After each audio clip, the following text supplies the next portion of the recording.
회장님, 절대 서명하지 마세요. 제가 엿들은 게 있어요.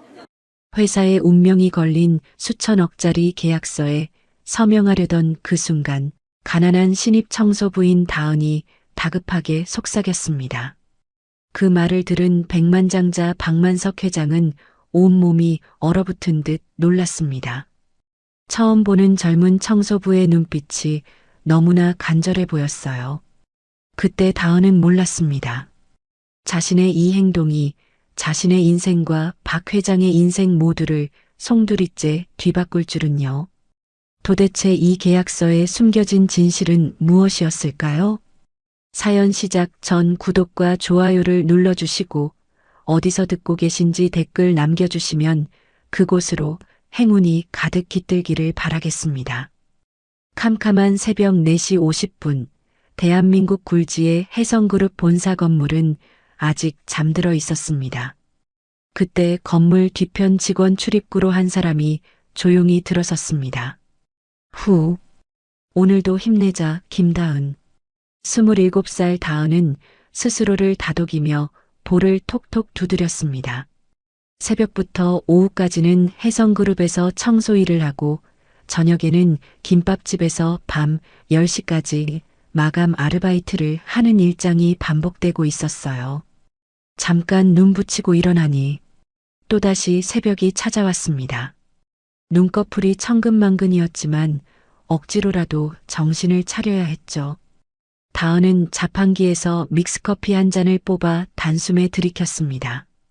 뜨거운 커피가 목구멍을 타고 내려가자 겨우 눈이 좀 떠지는 것 같았어요. 탈의실에서 작업복으로 갈아입는 다은의 손가락엔 반창고가 여러 개 붙어 있었습니다. 김밥을 말다가 베인 상처들이었죠. 낡았지만 깨끗하게 다려진 청소복을 입고 거울을 보니 피곤해 지친 얼굴이 그대로 비쳤습니다. 그래도 웃자. 오늘 할머니 병원비 낼 날이잖아. 다은은 억지로 입꼬리를 올리며 웃는 연습을 했습니다. 부모님을 일찍 여인 후 치매에 걸린 할머니를 혼자 모시고 있는 다은에게는 이 두 개의 일이 생명줄이나 다름없었죠. 청소 도구를 챙겨 로비로 나가던 중 경비 데스크에서 졸고 있는 김 경비원이 보였습니다. 60대 후반으로 보이는 김 경비원은 고개를 푹 숙인 채 의자에서 꾸벅꾸벅 졸고 있었어요. 다은은 발소리를 죽여 지나가려다가 잠시 멈췄습니다.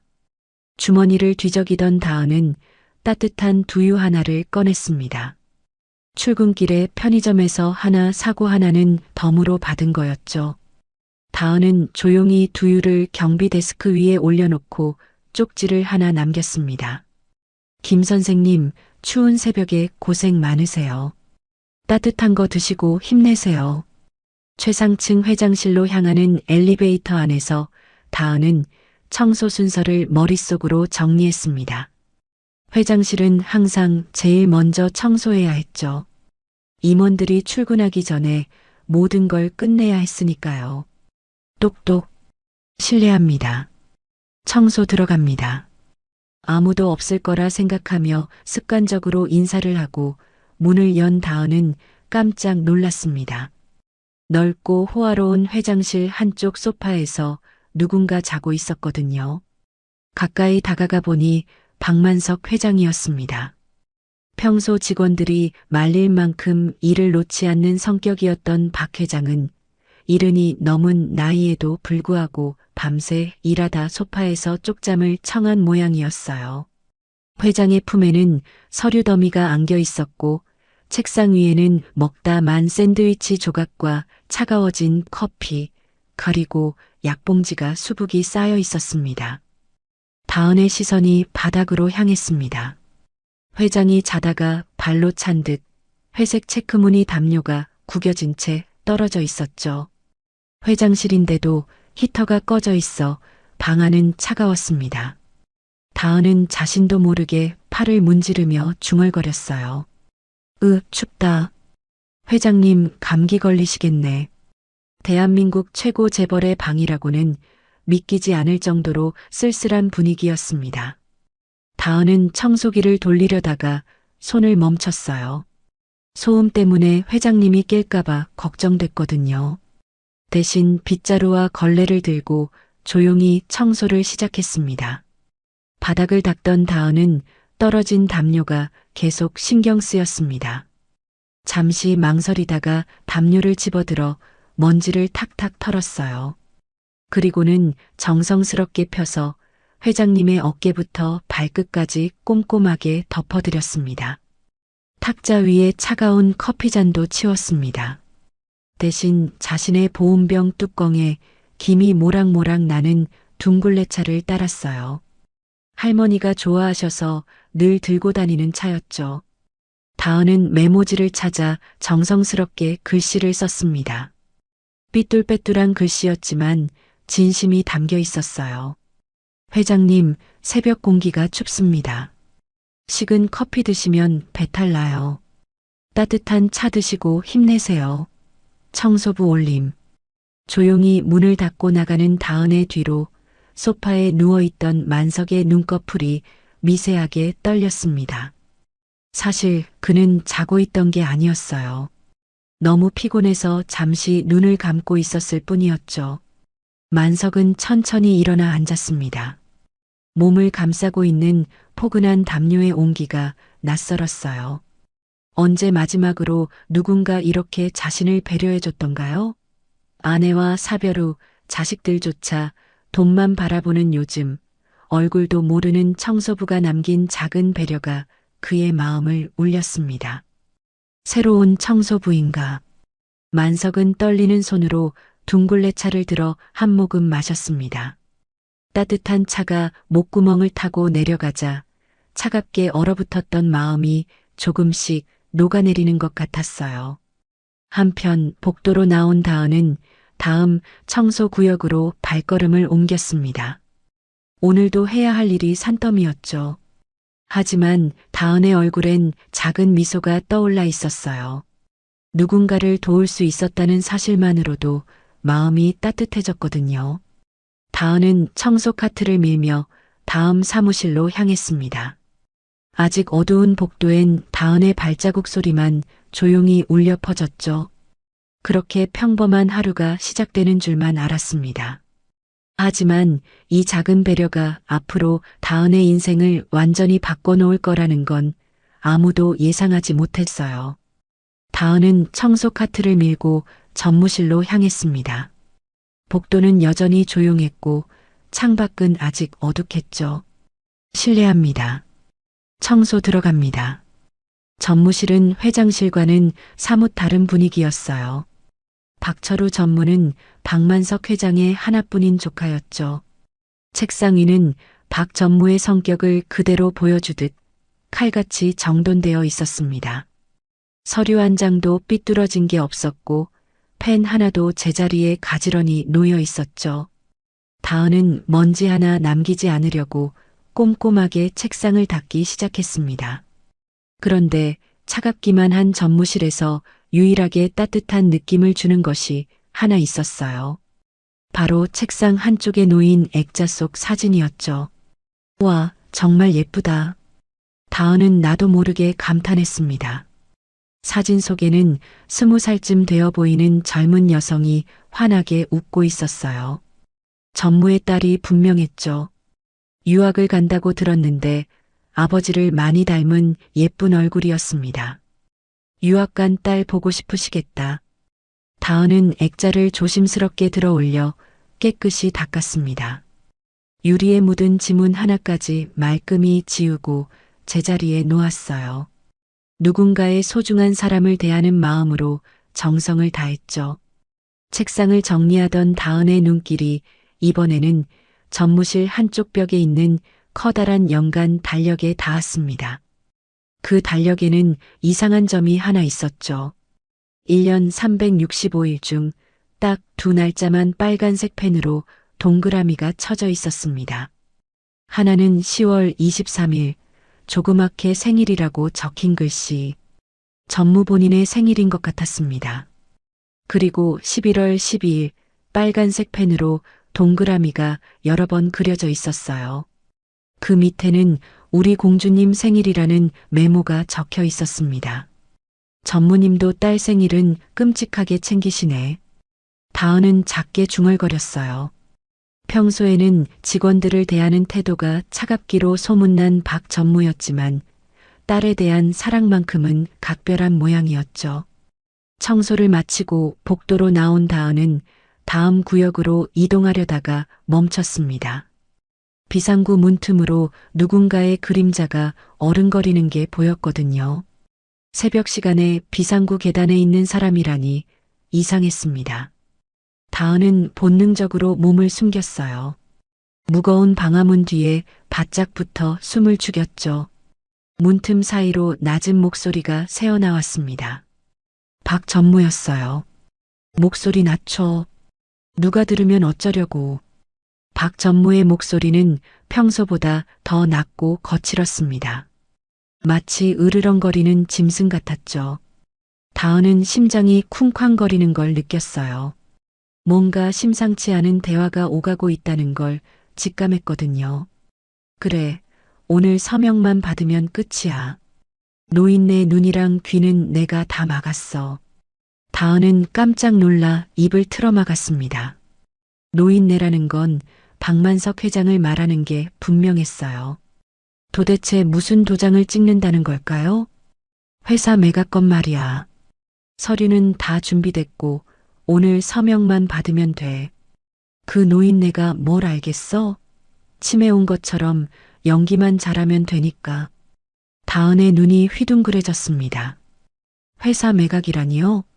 그것도 회장님 몰래? 이건 명백한 배신이었어요.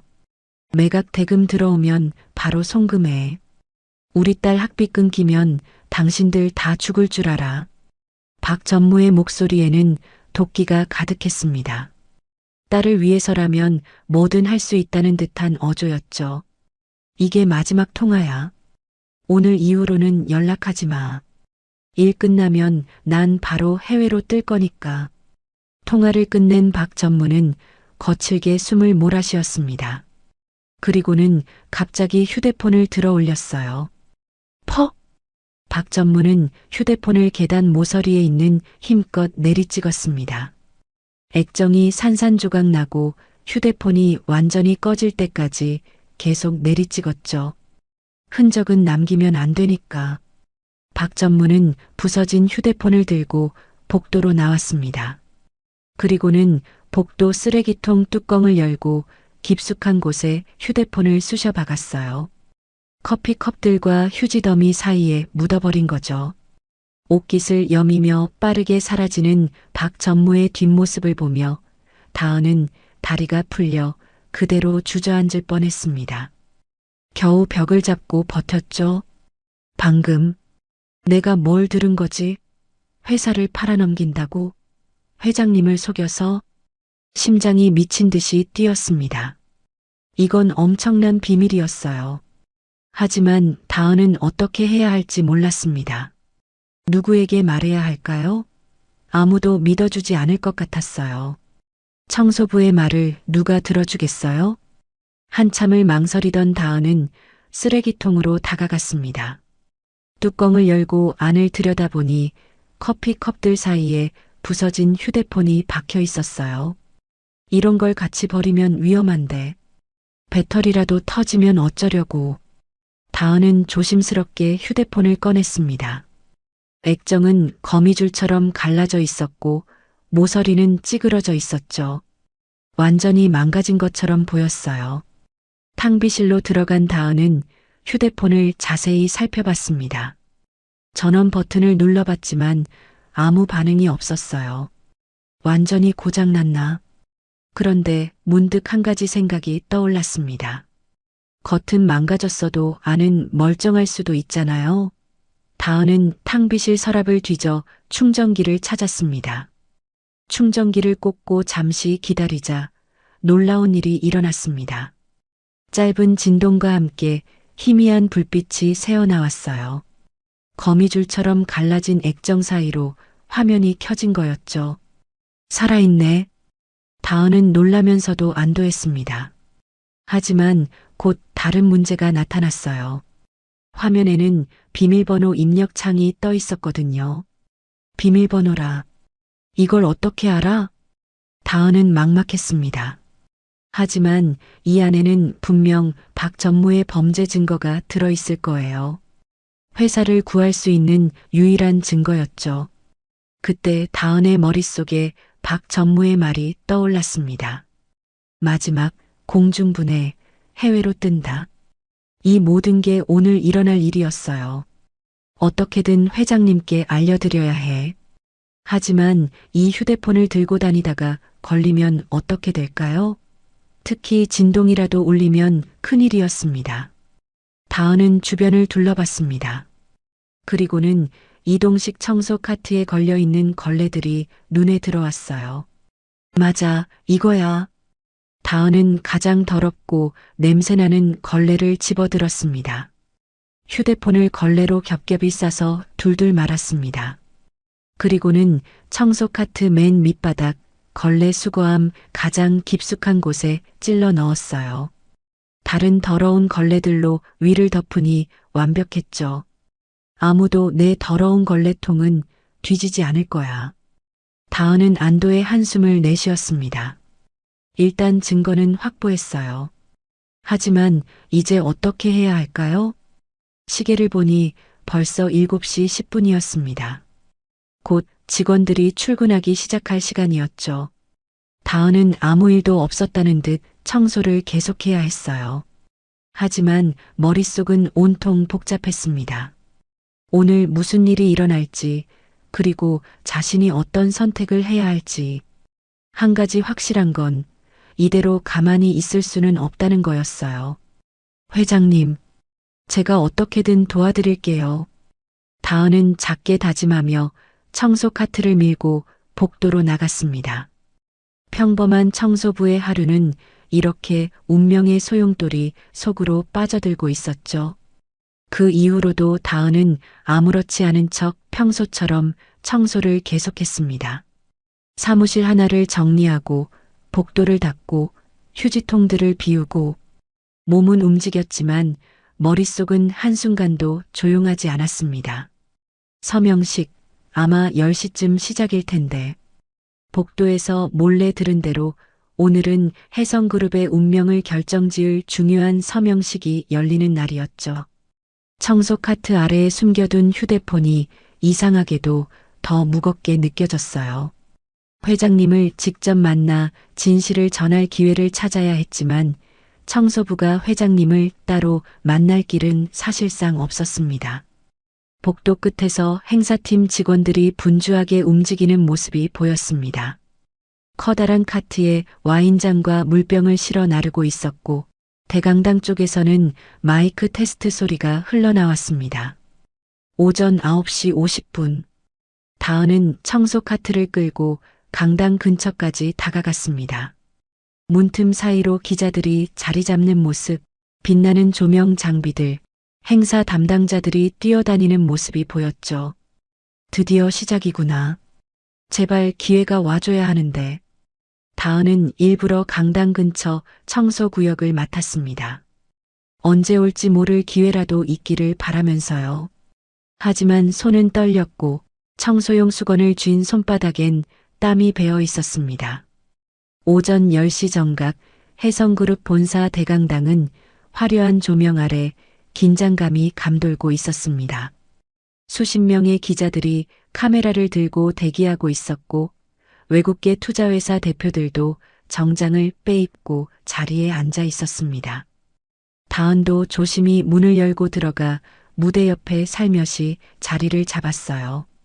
신사숙녀 여러분, 지금부터 혜성그룹과 글로벌 인베스트먼트 간의 전략적 제휴 서명식을 진행하겠습니다. 사회자의 목소리가 마이크를 통해 울려 퍼졌어요. 단상 위에는 만석이 위엄 있게 앉아 있었고 단상 뒤에는 박철우 전무가 서 있었습니다. 박 전무의 얼굴엔 감출 수 없는 흥분이 서려 있었죠. 오늘만 되면 모든 게 끝날 테니까요. 한편 무대 옆에서 다은과 함께 대기하던 20살 남짓한 아르바이트생이 은쟁반을 들고 긴장한 표정으로 서 있었습니다. 쟁반 위에는 서명 식후 건배를 위한 고급 와인 2잔이 놓여 있었죠. 붉은색 와인이 수정잔 속에서 루비처럼 빛나고 있었어요. 자, 이제 들어가세요. 행사 담당자의 신호에 아르바이트생은 조심스럽게 발걸음을 옮겼습니다. 수많은 시선이 단상으로 집중되는 가운데 그는 떨리는 손으로 쟁반을 꼭 잡고 테이블로 다가갔어요. 바로 그때였습니다. 찰칵, 찰칵. 수십 대의 카메라 플래시가 일제히 터졌어요. 갑작스러운 성광에 아르바이트생은 순간 눈이 부셔 움찔했습니다. 그리고 다음 발걸음을 내딛는 순간, 바닥에 대충 테이핑된 굵은 마이크 선에 발이 걸렸습니다. 중심을 잃은 아르바이트생의 몸이 앞으로 쏠렸고 쟁반도 함께 기울어졌어요. 2잔의 붉은 와인이 공중에서 호를 그리며 쏟아졌습니다. 그 와인은 하필이면 만석의 회색 정장 바지와 구두 위로 고스란히 떨어졌어요. 하얀 테이블보에도 붉은 얼룩이 번졌고 고급 카페까지 와인으로 물들었습니다. 어머, 세상에. 장내는 순식간에 아수라장이 되었습니다. 기자들은 더 자극적인 사진을 찍으려고 셔터를 눌러댔고 외국인 투자자들은 당황한 표정으로 수군거렸죠. 박 전무의 얼굴이 벌겋게 달아올랐습니다. 완벽해야 할 서명식이 엉망이 되어버린 거예요. 뭐 하는 거야? 당장 치워. 박 전무가 고함을 지르려는 순간 행사 담당자가 재빨리 손짓을 했습니다. 무대 옆에서 대기하던 다은이 마른 수건과 양동이를 들고 뛰어 올라왔어요. 아르바이트생은 자신이 저지른 실수에 얼굴이 하얗게 질려 있었습니다. 깨진 와인잔 조각들과 붉은 얼룩을 보며 어쩔 줄 몰라 했죠. 죄송합니다. 제가. 다은은 당황한 아르바이트생에게 다가가 어깨를 가볍게 토닥였습니다. 그리고 따뜻하고 침착한 목소리로 말했어요. 괜찮아요. 실수는 누구나 해요. 제가 할게요. 유리 조각 때문에 위험하니까 뒤로 물러나 있어요. 다은의 차분한 목소리에 아르바이트생은 겨우 정신을 차렸습니다. 고개를 숙인 채 무대 뒤로 물러났죠. 다은은 즉시 만석 앞으로 다가가 무릎을 꿇었습니다. 실례하겠습니다, 회장님. 다은은 바닥을 닦기 전에 먼저 만석의 젖은 바짓단과 구두를 닦기 시작했어요. 회장의 품위를 지켜드리는 게 우선이라고 생각했거든요. 마른 수건으로 와인을 꼼꼼히 닦아내며 최대한 얼룩을 지우려 애썼습니다. 만석은 처음엔 당황스러웠지만 자신의 발치에서 정성스럽게 일하는 다은을 보며 묘한 기분이 들었어요. 어디선가 본 듯한 느낌이었죠. 그러다 문득 깨달았습니다. 오늘 새벽 자신에게 담요를 덮어주고 따뜻한 차를 남겨둔 청소부가 바로 이 아이였구나. 한편 단상 뒤편에 서 있던 박 전무는 초조하게 발을 동동 굴렀습니다. 기자들이 보고 있어서 다가가서 소리칠 수도 없었죠. 시계를 보니 벌써 10분이나 지체되고 있었어요. 아오, 저 여자는 또 뭐야? 시간 없는데 빨리 치우고 꺼질 것이지. 박 전무는 이를 악물며 중얼거렸습니다. 오늘 서명을 받지 못하면 모든 계획이 물거품이 될 수도 있었거든요. 다은은 만석의 구두에 묻은 와인을 거의 다 닦아냈습니다. 그리고 잠시 고개를 들어 만석과 눈을 마주쳤어요. 주변의 웅성거림 속에서 오직 두 사람만 들을 수 있는 작은 목소리로 속삭였습니다. 회장님, 절대 서명하지 마세요. 만석의 눈썹이 미세하게 움직였습니다. 평범한 청소부가 갑자기 이런 말을 하다니요? 다은은 재빨리 덧붙였어요. 전무님이 통화하는 걸 들었어요. 이게 마지막이라고. 서명하면 도망가실 거예요. 순간 만석은 등골이 서늘해지는 걸 느꼈습니다. 박 전무가 최근 들어 이상하게 서명을 재촉하던 게 떠올랐어요. 그리고 자신을 치매 환자 취급하며 서류 내용을 제대로 설명하지 않았던 것도요. 다은은 아무 일 없다는 듯 다시 고개를 숙이고 바닥에 와인 자국을 닦기 시작했습니다. 그리고는 평소보다 큰 목소리로 말했어요. 죄송합니다, 회장님. 금방 깨끗이 치우겠습니다. 다은은 빈 쟁반과 더러워진 수건을 들고 재빨리 무대를 내려갔습니다. 마치 아무 일도 없었다는 듯이요. 박 전무는 다은이 만석에게 뭔가 속삭이는 걸 봤지만 거리가 멀어서 무슨 말을 했는지는 전혀 듣지 못했습니다. 다만 만석이 멍하니 다은의 뒷모습을 바라보는 게 이상할 뿐이었죠. 뭘 그렇게 보고 계십니까? 박 전무는 가식적인 미소를 지으며 만석에게 다가갔습니다. 회장님, 옷은 나중에 갈아입으시면 됩니다. 기자들도 기다리고 있고 시간 관계상 서명부터 하시죠. 어차피 형식적인 거잖습니까? 박 전무는 서류를 만석 앞으로 밀며 펜을 건넸어요. 눈빛에는 초조함이 가득했죠. 자, 여기 서명만 하시면 됩니다. 회사를 위한 최선의 선택입니다. 외국 자본 유치로 회사가 더 크게 성장할 겁니다. 만석은 천천히 만년필을 들었습니다. 펜촉이 서류 위로 다가갔어요. 박 전무의 눈이 반짝였습니다. 드디어 모든 게 끝나는구나. 하지만 만석은 서명 직전에 손을 멈췄습니다. 그리고는 차갑게 식은 눈으로 박 전무를 올려다봤어요. 펜을 든 채로 정지한 만석의 모습에 장내는 숨을 죽였습니다. 기자들의 카메라가 일제히 그의 손끝을 향했죠. 무거운 침묵이 흘렀어요. 박 전무의 이마에 식은 땀이 맺혔습니다. 왜 갑자기 멈춘 거지? 설마 그 청소부가 뭔가 이상한 말을 한 건가? 하지만 그럴 리가.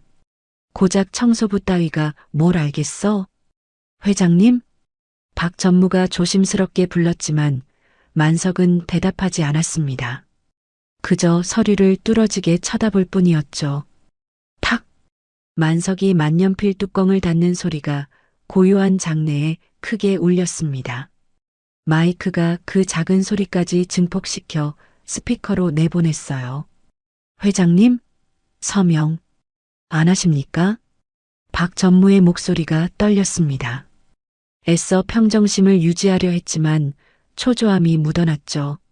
만석은 한 손으로 이마를 짚으며 고개를 저었습니다. 갑자기 현기증이 나는군.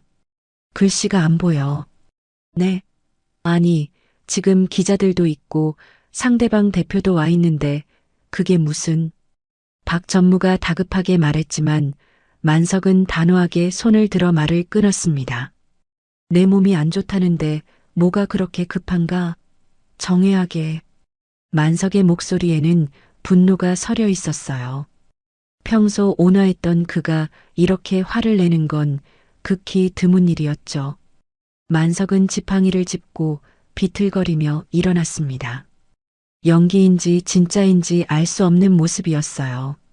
하지만 분명한 건 서명할 의사가 전혀 없다는 거였죠.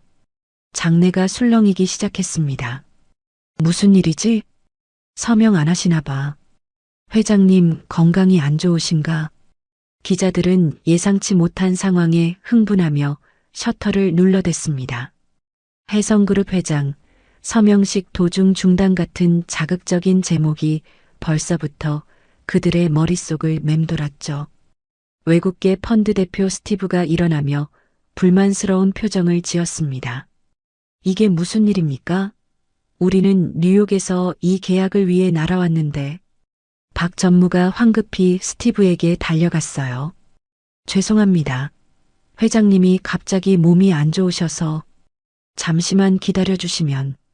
하지만 만석은 이미 경호원들의 부축을 받으며 강당을 빠져나가고 있었습니다. 그의 뒷모습은 확고했어요. 오늘은 절대 서명하지 않겠다는 의지가 보였죠. 무대 한쪽에서 이 광경을 지켜보던 다은은 안도의 한숨을 내쉬었습니다. 일단 서명은 막았어요. 하지만 이게 끝이 아니라는 걸 알고 있었죠. 박 전무가 가만히 있을 리 없으니까요.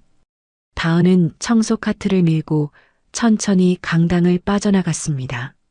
카트 밑바닥 깊숙한 곳에 숨겨둔 휴대폰의 무게가 천근처럼 느껴졌어요. 하지만 후회는 없었습니다. 다은은 옳은 일을 했다고 믿었으니까요.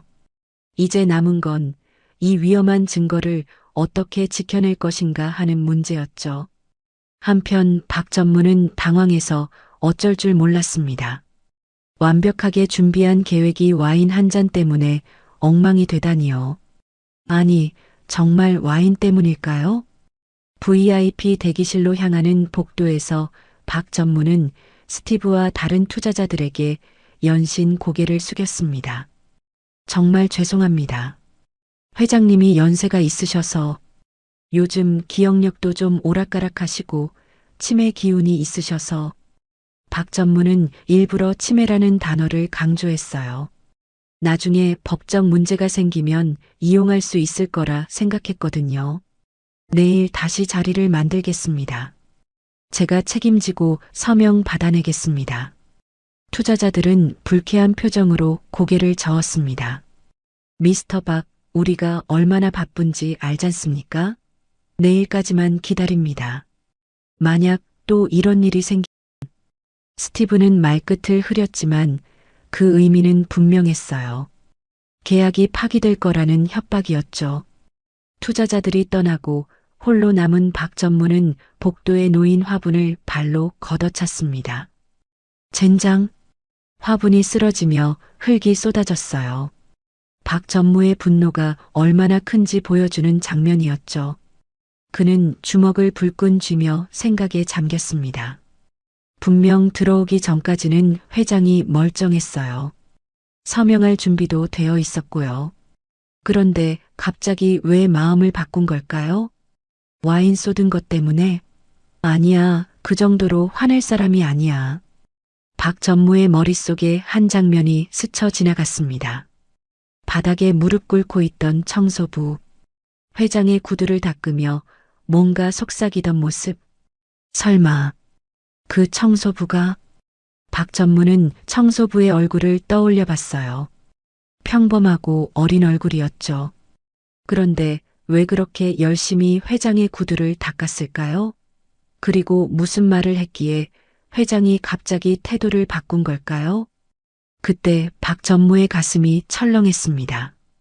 혹시 오늘 아침 비상구에서 박 전무는 서둘러 비상구로 향했습니다. 아침에 휴대폰을 버렸던 그곳이었죠. 복도 쓰레기통 앞에서 멈춘 그는 뚜껑을 열어젖혔어요. 커피컵들, 휴지 뭉치들.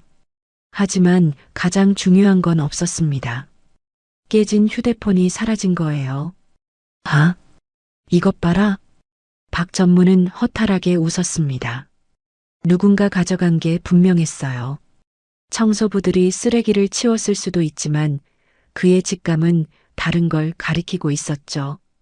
박 전무는 즉시 휴대폰을 꺼내 보안팀장에게 전화를 걸었습니다. 나야. 보안팀장. 네, 전무님. 아까 행사장에서 청소하던 여자 있었지? 와인 닦던 애 말이야. 네, 기억합니다. 지금 당장 CCTV 확인해봐.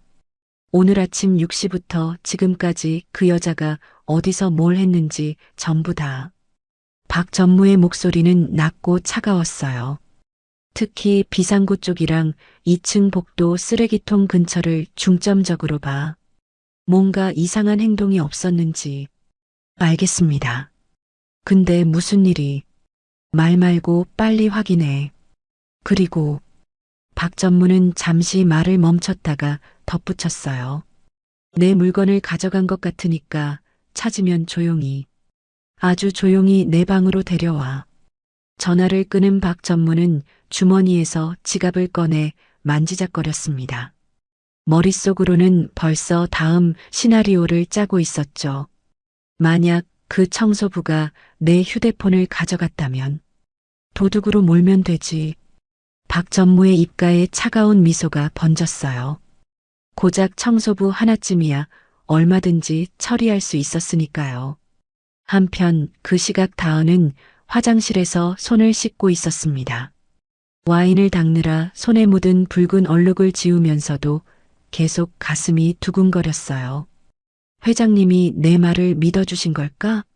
서명을 안 하신 걸 보니 다은은 거울에 비친 자신의 모습을 봤습니다. 평범한 청소부의 모습이었죠. 하지만 청소 카트 밑바닥엔 회사의 운명을 바꿀 폭탄이 들어 있었어요. 이제 박 전무가 가만히 있지 않을 거야. 휴대폰이 사라진 걸 알면. 다은은 손을 닫고 밖으로 나왔습니다. 복도에는 아까와 달리 긴장감이 감돌고 있었어요. 직원들이 수군거리는 소리가 들렸죠. 서명식이 취소됐대. 회장님이 갑자기 나가셨다던데? 무슨 일이 있었나 봐. 다은은 아무 일 없다는 듯 청소 카트를 밀고 다음 구역으로 향했습니다. 하지만 등 뒤에서 느껴지는 시선이 있었어요. 복도 끝에서 박 전무가 그녀를 지켜보고 있었거든요. 사냥감을 노리는 맹수처럼 차갑고 날카로운 눈빛으로. 다은은 그 시선을 느꼈지만 애써 모른 척했습니다. 평소처럼 자연스럽게 행동해야 했어요. 조금이라도 수상한 모습을 보이면 끝이니까요. 괜찮아. 아무도 내 더러운 걸레통은 안 뒤질 거야. 다은은 스스로를 다독이며 엘리베이터를 탔습니다. 하지만 그녀는 몰랐어요. 박 전무가 이미 그물을 치기 시작했다는 걸. 그리고 그 그물은 생각보다 훨씬 더 촘촘하고 위험하다는 걸 말이죠. 폭풍의 전조가 시작되고 있었습니다. 다은은 아직 모르고 있었지만 곧 그녀의 인생에서 가장 위험한 순간이 찾아올 거예요. 복도 구석에서 묵묵히 대걸레질을 하던 다은은 고개를 들었습니다. 검은 양복을 입은 남자 3명이 자신을 향해 걸어오고 있었어요. 보안팀장과 직원 2명이었죠. 그들의 표정은 딱딱했고 걸음걸이에는 위압감이 서려 있었습니다. 김다은 씨?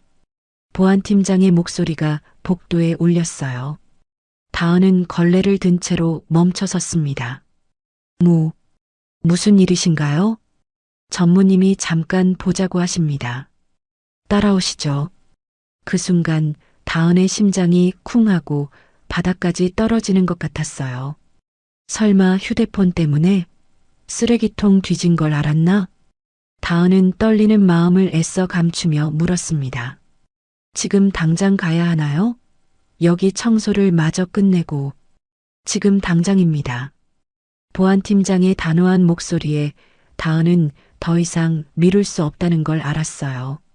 그녀는 휴대폰이 숨겨진 청소 카트를 복도 벽 쪽에 붙여 세웠습니다. 네.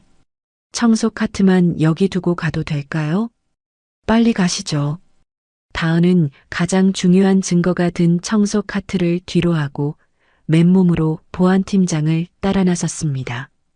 복도를 걸어가는 내내 등 뒤에서 느껴지는 2 직원의 시선이 따가웠어요. 마치 죄인을 호송하는 것 같은 분위기였죠.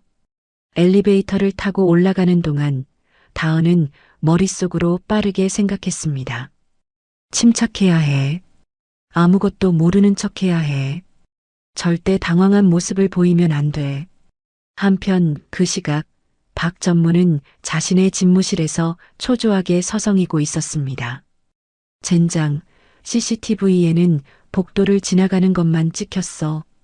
쓰레기통 쪽은 하필 사각지대라 줍는 장면이 없잖아. 박 전무는 이를 악물었어요. 하지만 시간대를 따져보면 그 청소부가 휴대폰을 가져간 게 확실했습니다. 그래, 어디 한번 끝까지 가보자. 똑똑. 전무님, 김다은 씨를 데려왔습니다. 들어와. 문이 열리고 다은이 들어섰습니다. 그녀의 눈이 순간 커졌어요. 테이블 위에 자신의 낡은 에코백이 덩그러니 놓여 있었거든요. 분명 탈의실 락커에 넣어뒀던 가방이었습니다. 이게 왜 여기 있습니까? 제 허락도 없이 라커를 여신 거예요? 다은의 목소리에는 분노가 섞여 있었습니다. 하지만 박 전무는 코웃음을 쳤어요. 도둑 잡는데 허락이 무슨 필요야? 도둑이라뇨? 아까 내 방 청소했지? 내 지갑이 없어졌어.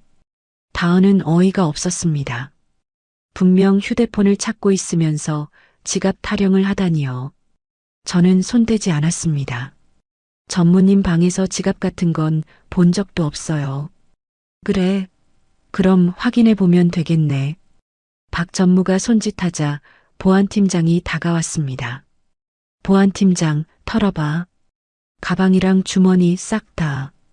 이건 엄연히 사생활 침해. 다은이 항의하려 했지만 소용없었어요. 보안 요원이 거칠게 다은의 가방을 집어들어 테이블 위에 거꾸로 쏟아부었습니다. 찰그랑. 가방 속 물건들이 테이블 위로 쏟아졌어요. 할머니의 약봉지, 낡은 동전 지갑, 버스카드, 핸드크림, 반창고, 메모장. 보안 요원은 다은의 앞치마 주머니까지 뒤집어 탈탈 털었습니다.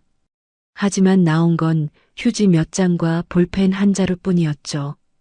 박 전무의 시선은 테이블 위의 물건들을 훑고 있었습니다. 하지만 그가 찾는 건 지갑이 아니었어요. 깨진 휴대폰을 찾느라 혈안이 되어 있었죠. 이게 다야? 더 없어? 박 전무의 목소리에는 초조함이 묻어났습니다. 안주머니까지 뒤져봐. 꼼꼼히. 보안 요원들이 다은의 옷주머니를 모두 뒤졌지만 아무것도 나오지 않았어요. 보안팀장이 난처한 표정으로 고개를 저었습니다. 전무님, 아무것도 나오지 않습니다. 박 전무의 얼굴이 불그락푸르락했어요. 심증은 확실한데 물증이 없었거든요. 분명 쓰레기통에서 휴대폰만 사라졌는데 어디다 숨겼지? 아니면 진짜 다른 놈인가? 박 전무는 주먹을 불끈 쥐었다가 폈습니다. 그리고는 갑자기 책상을 쾅 하고 내리쳤어요. 어디다 숨겼어? 다은은 놀라서 움찔했지만 곧 정신을 차리고 말했습니다. 숨긴 게 없습니다. 저는 정말 아무것도 가져가지 않았어요. 박 전무는 차가운 눈으로 다은을 노려봤습니다. 그리고는 심호흡을 하며 말했어요. 아니, 됐어. 지갑 도둑 의심받는 사람이랑은 같이 일 못해. 네. 당신 오늘부로 해고야. 당장 나가. 다은의 눈에 눈물이 맺혔습니다. 억울함과 분노가 한꺼번에 밀려왔어요. 증거도 없이 남의 가방까지 뒤져놓고 이러시는 게 어디 있습니까? 이건 부당해고예요. 시끄러워. 박 전무가 소리를 질렀습니다. 보안팀장, 뭐해 안 끌어내고. 이 여자 오늘부로 출입 금지야. 건물 얼씬도 못하게 해. 보안 요원들이 다은의 양팔을 잡았습니다. 다은은 억울해서 눈물이 났지만 한편으로는 안도의 한숨을 내쉬었어요. 휴대폰을 빼앗기지 않았으니까요. 잠깐만요. 제 물건은 챙겨가야죠. 다은이 테이블 위에 흩어진 자신의 물건들을 서둘러 가방에 담았습니다. 할머니 약봉지를 조심스럽게 챙기는 그녀의 손이 떨렸어요. 보안 요원들에게 끌려가듯 전무실을 나온 다은은 엘리베이터를 타고 1층 로비로 내려왔습니다. 직원들의 시선이 따가웠지만 다은은 고개를 꼿꼿이 들었어요. 잘못한 게 없으니까요. 아, 잠깐만요. 로비를 나서려던 다은이 멈춰섰습니다. 제가 쓰던 청소도구는 가져가야죠. 개인 물건도 있고. 보안팀장이 잠시 망설이다가 고개를 끄덕였습니다. 빨리 가져오세요. 같이 갑시다. 다은은 보안 요원들의 감시 아래 복도로 돌아갔습니다. 벽에 세워둔 청소 카트가 그대로 있었어요. 그 모습을 보자 다은의 심장이 빠르게 뛰기 시작했습니다. 다은은 청소 카트에서 자신의 물건인 척 고무장갑과 작은 수건 몇 개를 꺼냈습니다. 그리고는 마지막으로 카트 맨 밑바닥에 있는 더러운 걸레 뭉치를 집어들었어요. 이것도 제 겁니다. 집에서 가져온 걸레예요. 다은은 냄새나는 걸레 뭉치를 그대로 가방에 쑤셔 넣었습니다. 보안 요원들이 인상을 찌푸렸어요. 그런 더러운 걸 제 걸레예요. 이것도 검사하실 건가요? 다은이 걸레를 들어보이자 보안 요원들이 뒤로 물러섰습니다. 화장실 청소에 쓰던 걸레의 냄새가 코를 찔렀거든요. 됐습니다. 빨리 나가시죠. 다은은 가방을 꼭 안고 건물을 나섰습니다. 차가운 바람이 얼굴을 스쳤지만 그녀의 마음은 뜨거웠어요. 가방 속 더러운 걸레에 쌓인 작은 휴대폰 하나가 거대한 돌덩이처럼 느껴졌습니다. 해냈어. 일단 휴대폰은 지켰어. 하지만 안심하기엔 일렀죠. 다은이 건물을 나서는 모습을 박 전무가 사무실 창문에서 지켜보고 있었거든요. 찜찜하네. 박 전무는 창문에서 떨어지며 혼잣말을 했습니다. 그리고는 다시 전화기를 들었어요. 보안팀장 나야. 네, 전무님. 일단 청소 용역 업체 직원들 싹 다 불러. 건물 내 쓰레기통이란 쓰레기통은 다 뒤져. 화장실 천장, 비상구 구석구석까지. 지갑을 찾으시는 건가요? 박 전무가 잠시 말을 멈췄다가 대답했습니다. 아니, 휴대폰이야. 깨진 휴대폰. 반드시 찾아야 해. 휴대폰이요? 알겠습니다. 보안팀장은 고개를 갸웃거렸지만 전무의 명령에 따르기로 했어요. 전화를 끄는 박 전무는 다시 인터폰을 눌렀습니다. 비서실 나야. 방금 나간 청소부 있지? 김다은이라고. 네, 전무님. 그 여자 신상정보 다 조사해. 가족관계, 주소, 빚 모든 거 파헤쳐. 오늘 안으로. 박 전무의 눈이 차갑게 빛났습니다.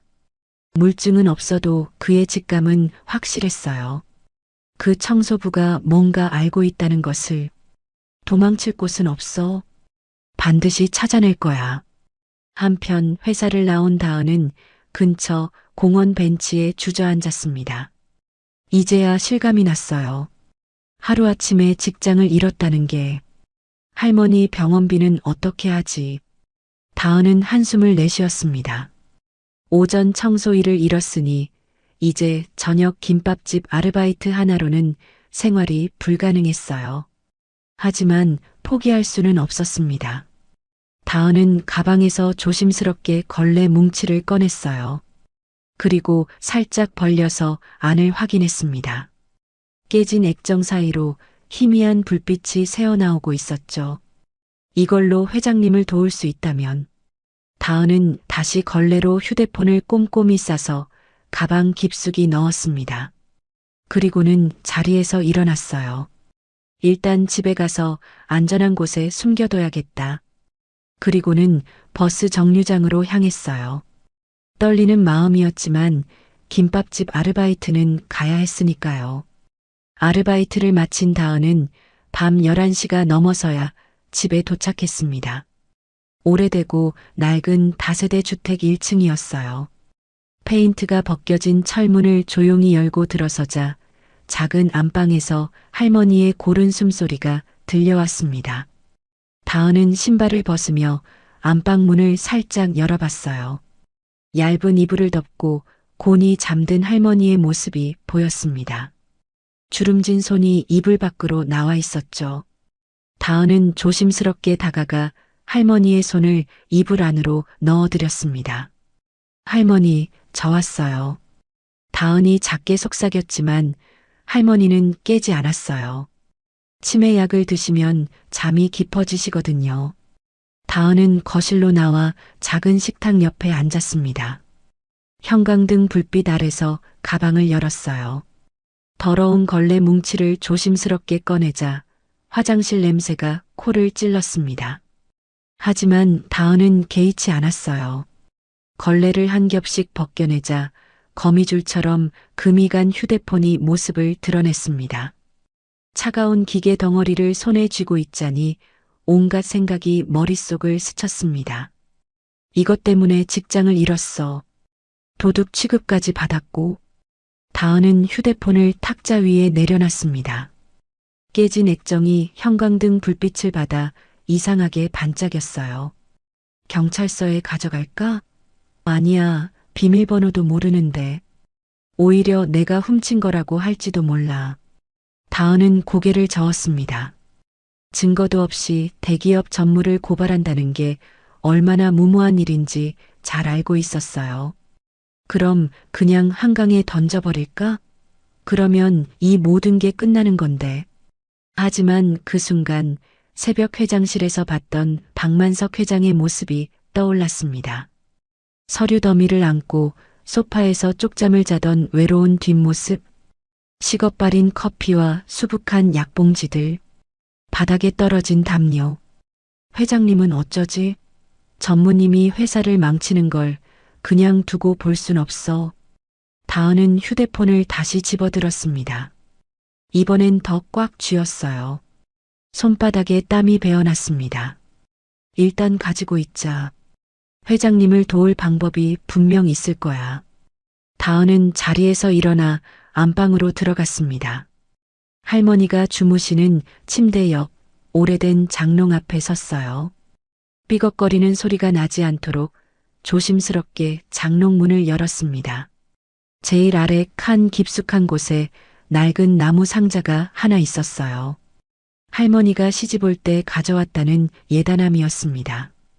어릴 적 할머니가 이 상자를 열어 금반지 하나를 꺼내 보여주시던 기억이 났어요. 다은아, 이건 할머니 엄마가 주신 거란다. 우리 집안의 가장 소중한 보물이지. 다은은 그 예단함을 조심스럽게 꺼냈습니다.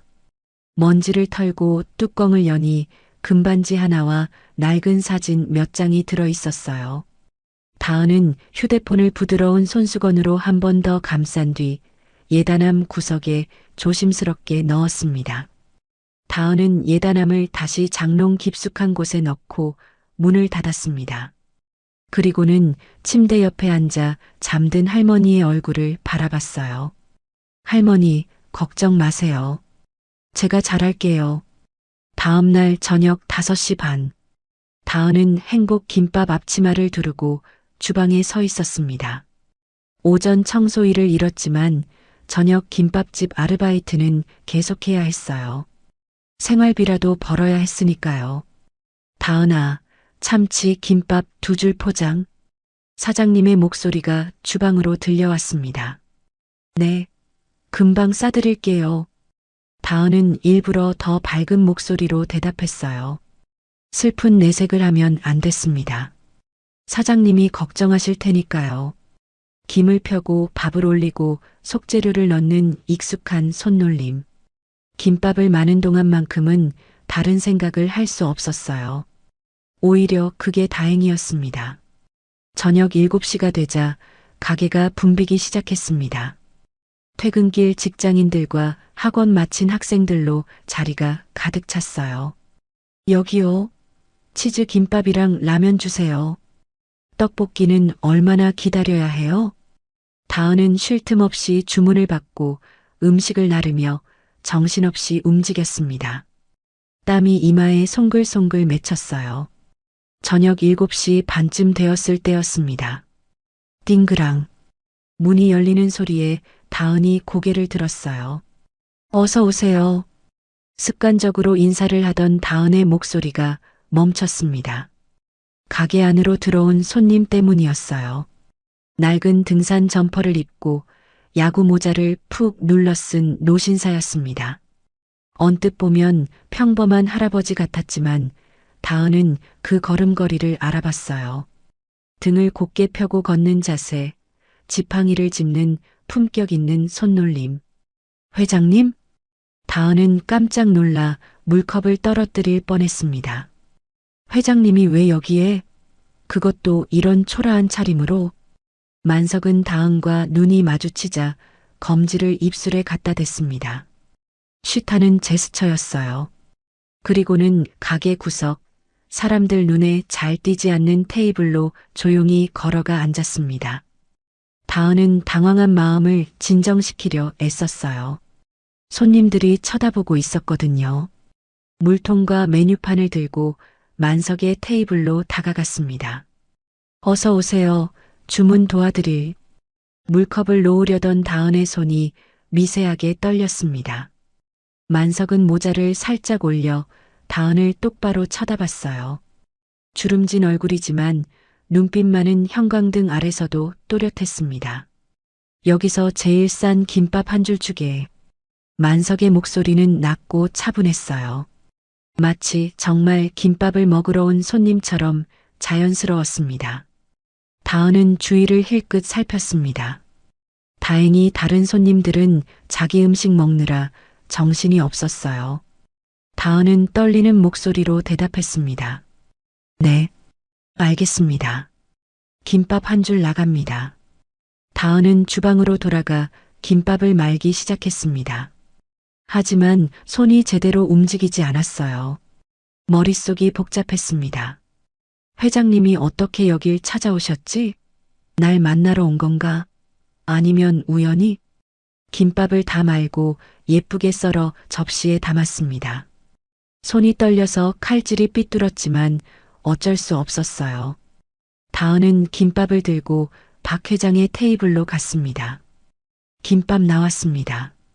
고맙네. 만석은 김밥을 받아들고 젓가락을 집었습니다. 하지만 먹지는 않았어요. 그저 김밥을 바라보고만 있었습니다. 다은은 다시 주방으로 돌아갔지만 마음이 계속 신경 쓰였습니다. 손님들 주문을 받고 음식을 나르면서도 자꾸만 회장님 쪽을 쳐다보게 됐어요. 시간이 흘러 저녁 8시가 되자 손님들이 하나둘 빠져나가기 시작했습니다. 가게 안이 조금씩 한산해졌어요. 만석은 여전히 구석자리에 앉아 있었습니다. 김밥은 한 입도 먹지 않은 채 그대로였어요. 다은은 사장님을 돌아봤습니다. 사장님은 설거지를 하느라 뒤편에 계셨어요. 사장님, 잠깐 화장실 다녀올게요. 그래, 다녀와. 다은은 앞치마를 벗어 걸고 만석의 테이블로 다가갔습니다. 주위를 살피고 조심스럽게 의자를 빼앉았어요. 회장님, 다은이 작은 목소리로 불렀습니다. 만석은 모자를 벗어 무릎에 올려놓았습니다. 흰머리가 드러났지만 표정은 온화했어요. 해고당했다지? 미안하네. 나 때문에. 만석의 목소리에는 진심 어린 미안함이 담겨 있었습니다. 아닙니다. 제가 주제넘게 나서서. 다은은 고개를 저었어요. 하지만 눈시울이 붉어졌습니다. 그동안 참았던 감정이 북받쳐 올랐거든요. 만석은 잠시 말없이 다은을 바라봤습니다. 그리고는 주먹을 쥐며 말했어요. 묻고 싶은 게 있어서 왔네. 어제 행사장에서 내게 한 말일세. 정말 철우 통화를 들은 건가? 확실한가? 만석의 눈빛이 진지해졌습니다. 다은은 잠시 망설였어요. 하지만 이미 돌이킬 수 없다는 걸 알고 있었습니다. 다은은 주위를 다시 한번 살폈습니다. 다른 손님들은 멀리 떨어져 있었고 사장님은 여전히 설거지 중이었어요. 다은은 목소리를 더 낮췄습니다. 네. 전무님이 비상구에서 통화하는 걸 우연히 들었습니다. 회사를 공중분해시키고 해외로 뜬다고 하셨어요. 만석의 턱이 미세하게 떨렸습니다. 그리고 다은은 말을 잠시 멈췄습니다. 다음 말을 하면 정말 돌이킬 수 없을 것 같았거든요. 하지만 만석의 눈을 보자 용기가 났습니다. 전무님이 버린 휴대폰을 제가 가지고 있습니다. 뭐라고? 만석의 눈이 커졌습니다. 테이블 위를 짚은 손에 힘이 들어갔어요. 쓰레기통에서 주웠습니다. 전무님이 직접 부수고 버리신 거예요. 분명 그 안에 중요한 증거가 있을 겁니다. 지금 어디 있나? 집에 안전하게 숨겨뒀습니다. 근데 다은의 목소리가 작아졌습니다. 비밀번호가 걸려 있어서 내용은 못 봤어요. 전무님이 그걸 찾으려고 제 가방까지 뒤지고 저를 쫓아내셨습니다. 분명 그 안에 결정적인 게 있을 거예요. 만석은 한참 동안 아무 말이 없었습니다. 그저 떨리는 손으로 물컵을 들어 물을 한 모금 마셨어요. 그리고는 천천히 손을 뻗어 다은의 거친 손등을 덮었습니다. 따뜻한 온기가 전해졌어요. 자네가 회사를 살렸어. 만석의 목소리가 잠겼습니다. 아니, 늙은 나를 살렸네.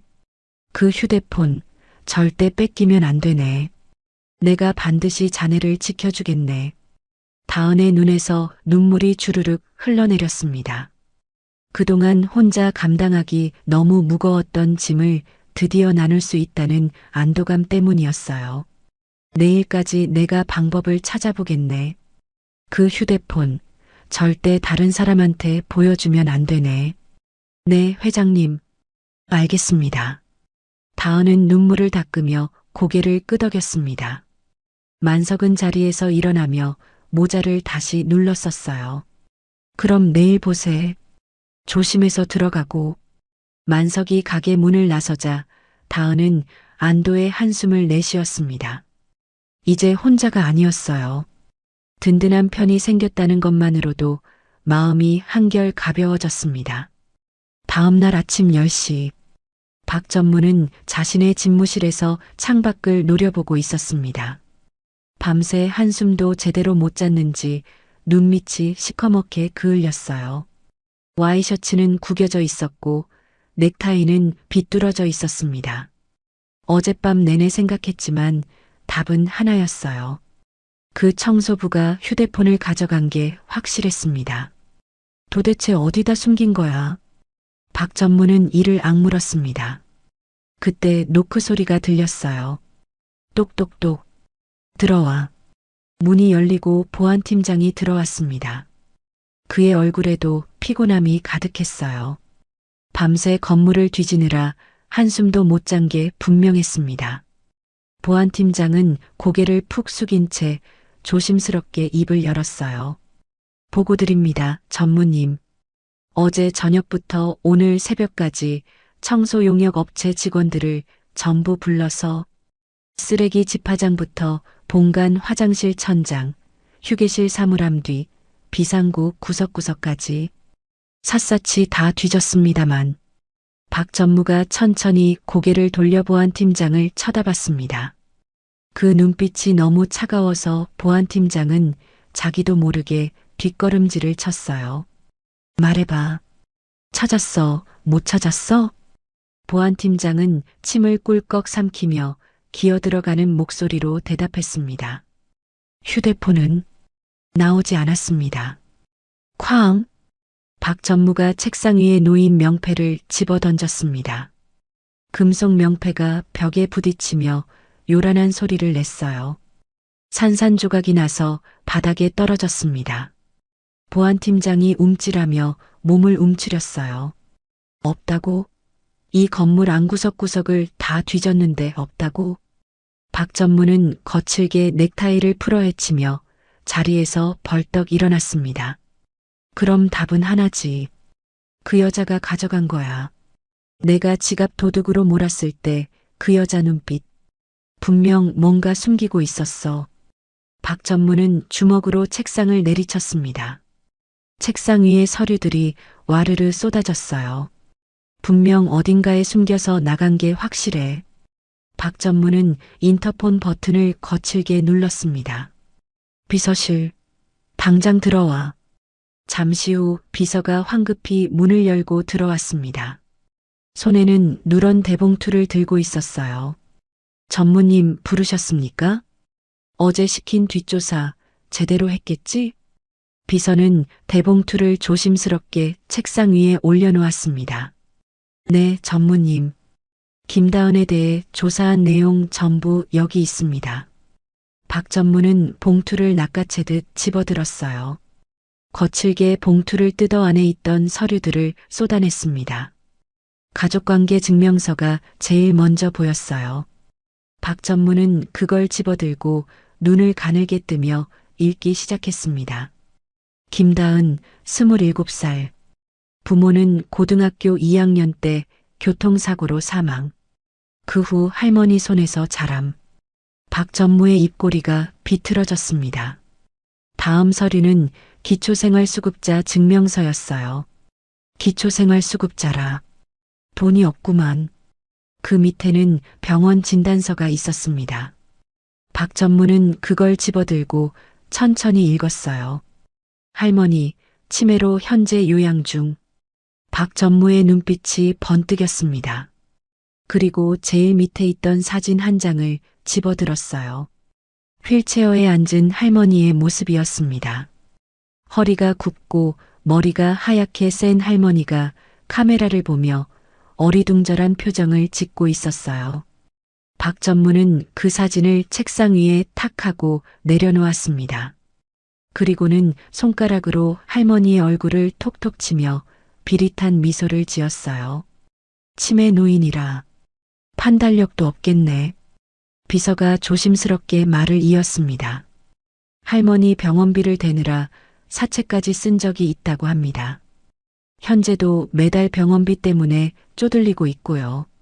조사 결과 할머니는 김다은의 유일한 혈육입니다. 박전무의 미소가 더 짙어졌습니다. 유일한 혈육. 그럼 목숨보다 아끼겠네.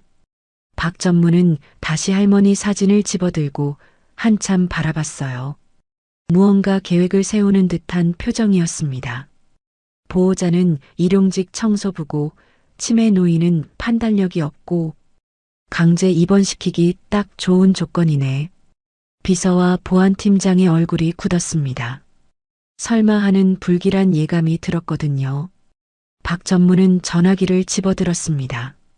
당장 사설 요양원 업체 중에 입 무거운 곳 알아봐. 그리고 앰뷸런스 한 대 준비하고 덩치 좋은 직원들로. 전무님 그건.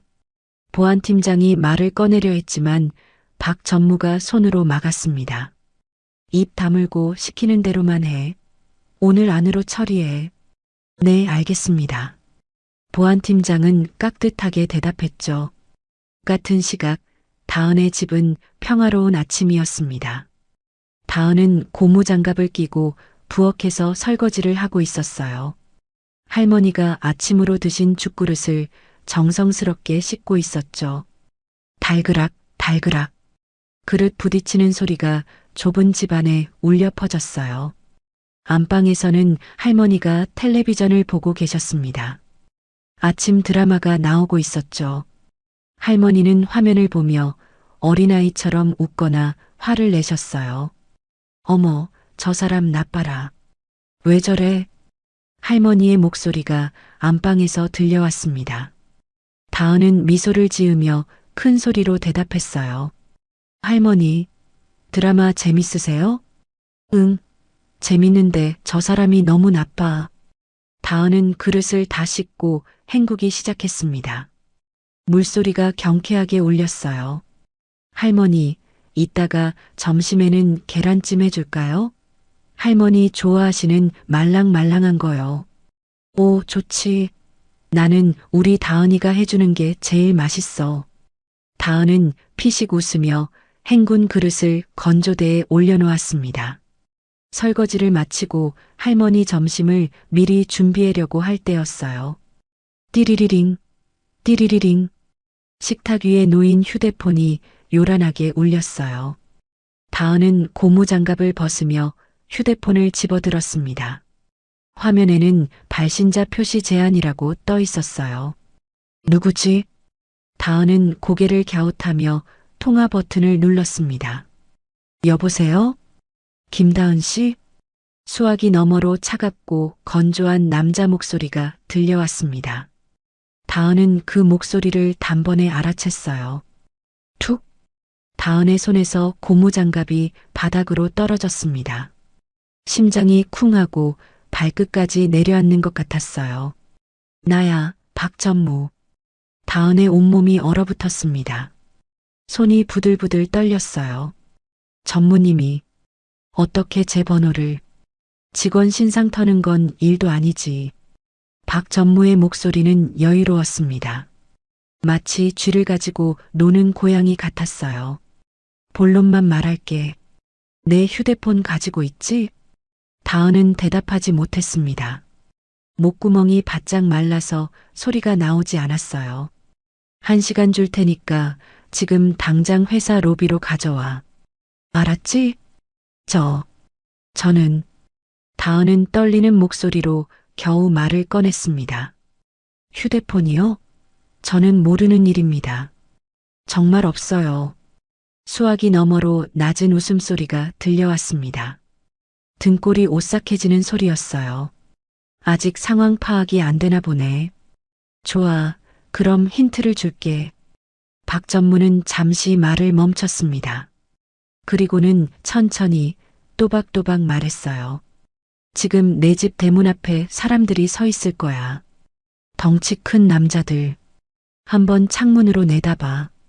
다은은 소스라치게 놀라 부엌 쪽 창문으로 달려갔습니다. 뿌연 유리창 너머로 검은색 승합차가 한 대 서 있는 게 보였어요. 차 옆에는 정말로 덩치 큰 남자 2명이 서 있었습니다. 다은의 얼굴에서 핏기가 쫙 빠졌습니다. 보이지? 사설 요양원 직원들이야. 요양원이요? 그래. 보호자가 능력이 없어서 치매 노인을 제대로 돌보지 못하고 방치한다고 신고가 들어왔거든. 다은의 눈이 커졌습니다. 온몸에서 식은땀이 흘러내렸어요.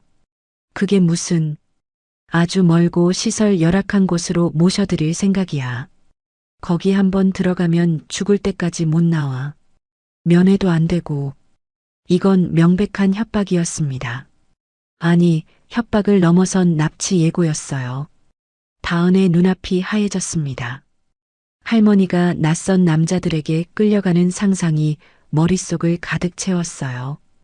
휠체어에 앉은 할머니가 울부짖으며 다은을 찾는 모습, 차가운 요양원 방에 홀로 누워 계신 할머니의 모습. 안 돼요. 다은이 비명처럼 소리쳤습니다. 하지 마세요. 할머니는 아무 잘못도 없어요. 제발 할머니만은 건드리지 마세요.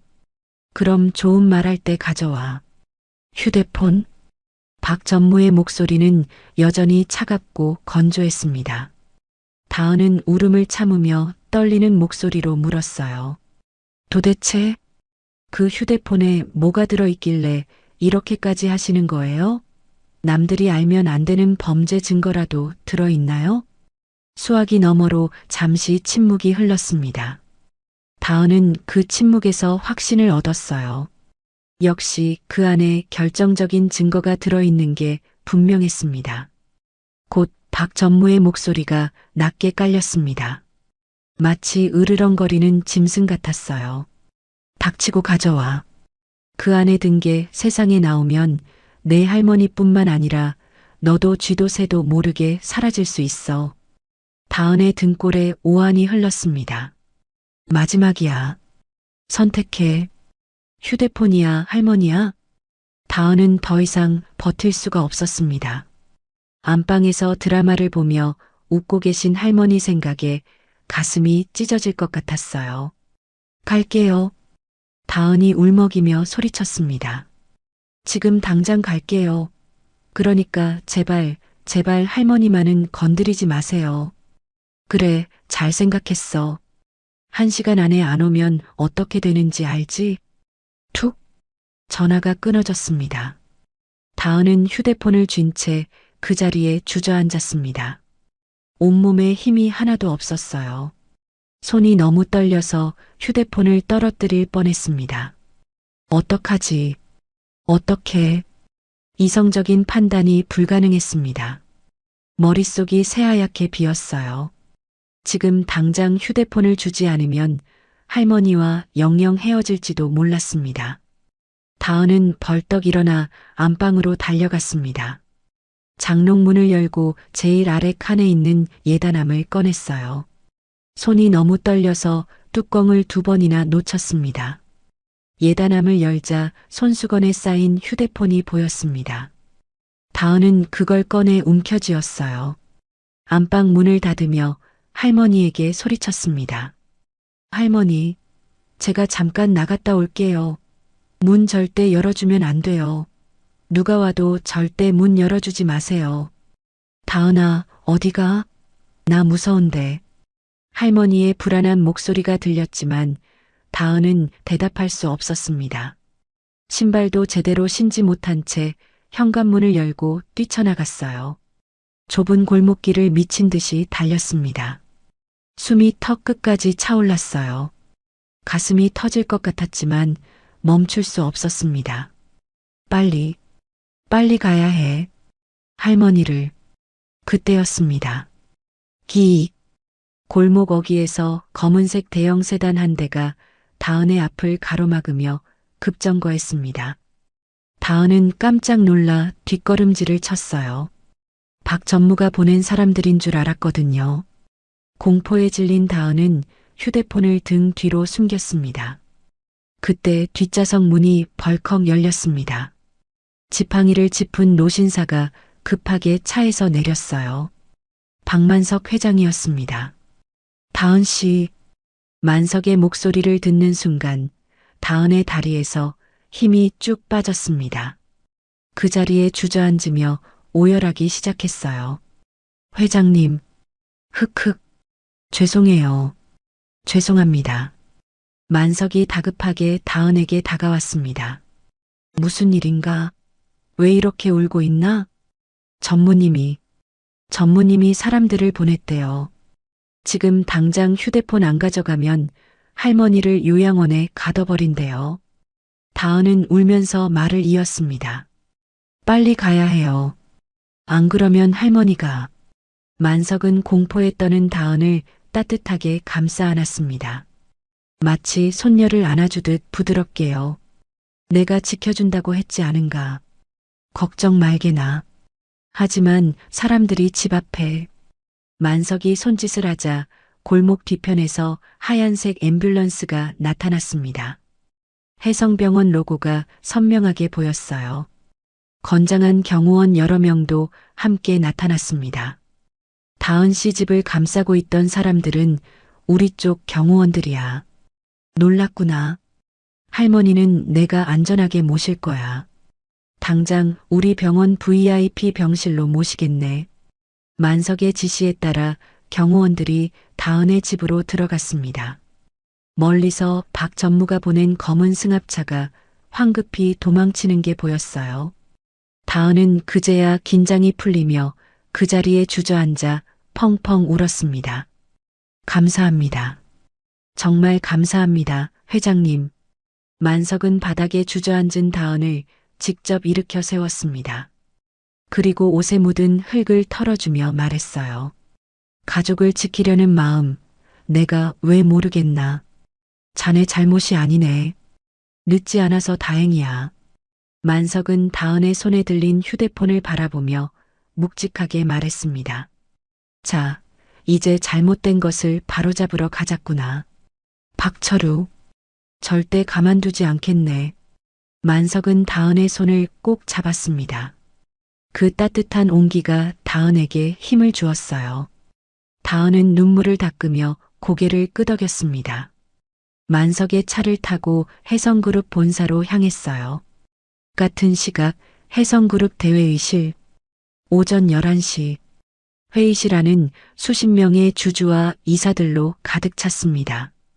분위기가 무거웠어요. 모두들 심각한 표정으로 앉아 있었습니다. 단상에는 박 전무가 서 있었습니다. 그의 손에는 흰색 손수건이 들려 있었어요. 박 전무는 손수건으로 눈가를 훔치며 침통한 표정을 지었습니다. 주주 여러분, 박 전무의 목소리가 떨렸습니다.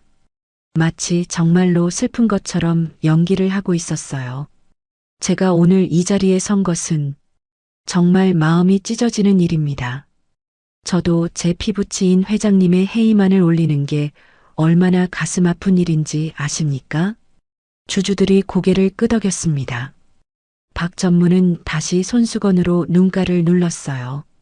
하지만 회사를 생각하지 않을 수 없습니다. 회장님의 상태가 너무나 심각합니다. 박 전무가 손짓하자 대형 스크린에 화면이 떴습니다. 병원 진단서였어요. 치매 진단이라는 글자가 크게 보였습니다. 보시다시피 회장님은 치매 진단을 받으셨습니다. 최근에는 경영 판단에도 문제가 생겼고 심지어 죄 없는 직원을 도둑으로 몰아 해고하기도 하셨습니다. 주주들이 웅성거리기 시작했습니다. 정말이야? 치매라니. 그럼 경영을 제대로 못하시겠네. 회사가 위험해지는 거 아니야? 박 전무는 속으로 쾌재를 부르며 계속 말을 이었습니다. 다음 화면을 보시죠. 스크린에 새로운 사진이 떴습니다. 지난번 서명식 행사장에서 만석이 비틀거리며 나가는 모습이었어요. 각도를 교묘하게 잡아서 마치 정말 쓰러질 것처럼 보였습니다. 이게 며칠 전 행사장에서의 모습입니다. 중요한 계약 서명을 하다가 갑자기 정신을 잃으신 것처럼 나가셨습니다. 주주들의 웅성거림이 더 커졌습니다. 이건 심각하네. 역시 물러나셔야 하는 거 아니야? 박 전무는 다시 손수건으로 눈가를 훔쳤습니다. 하지만 그의 눈에는 눈물이 전혀 없었어요. 그저 연기일 뿐이었습니다. 저도 정말 괴롭습니다.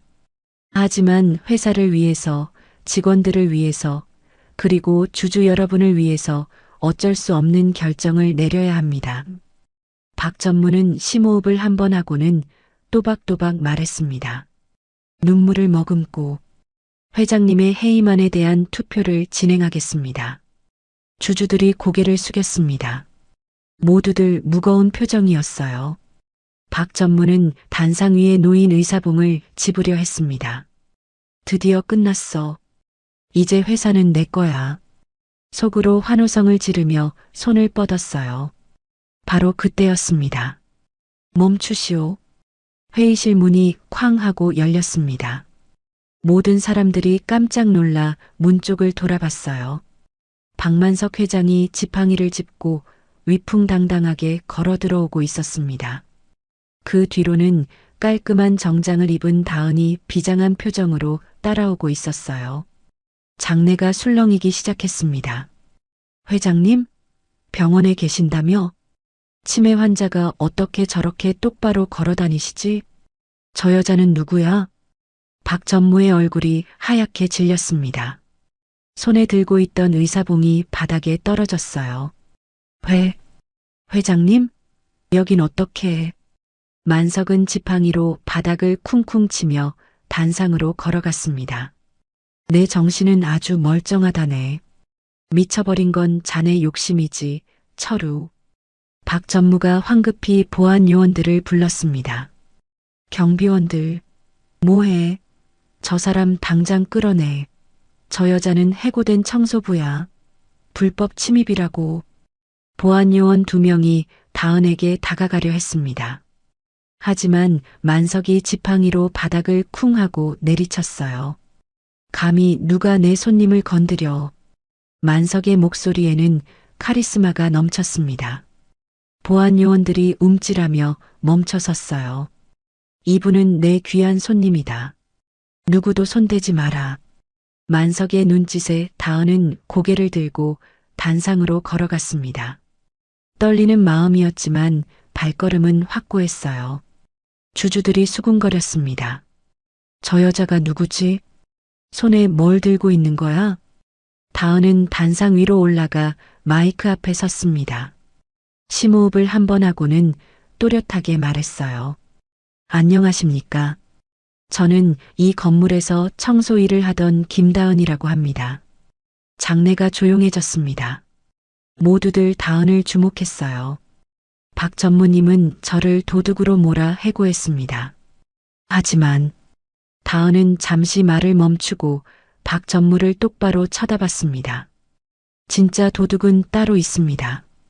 바로 박 전무님입니다. 뭐라고? 박 전무가 소리쳤습니다. 하지만 다은은 멈추지 않았어요.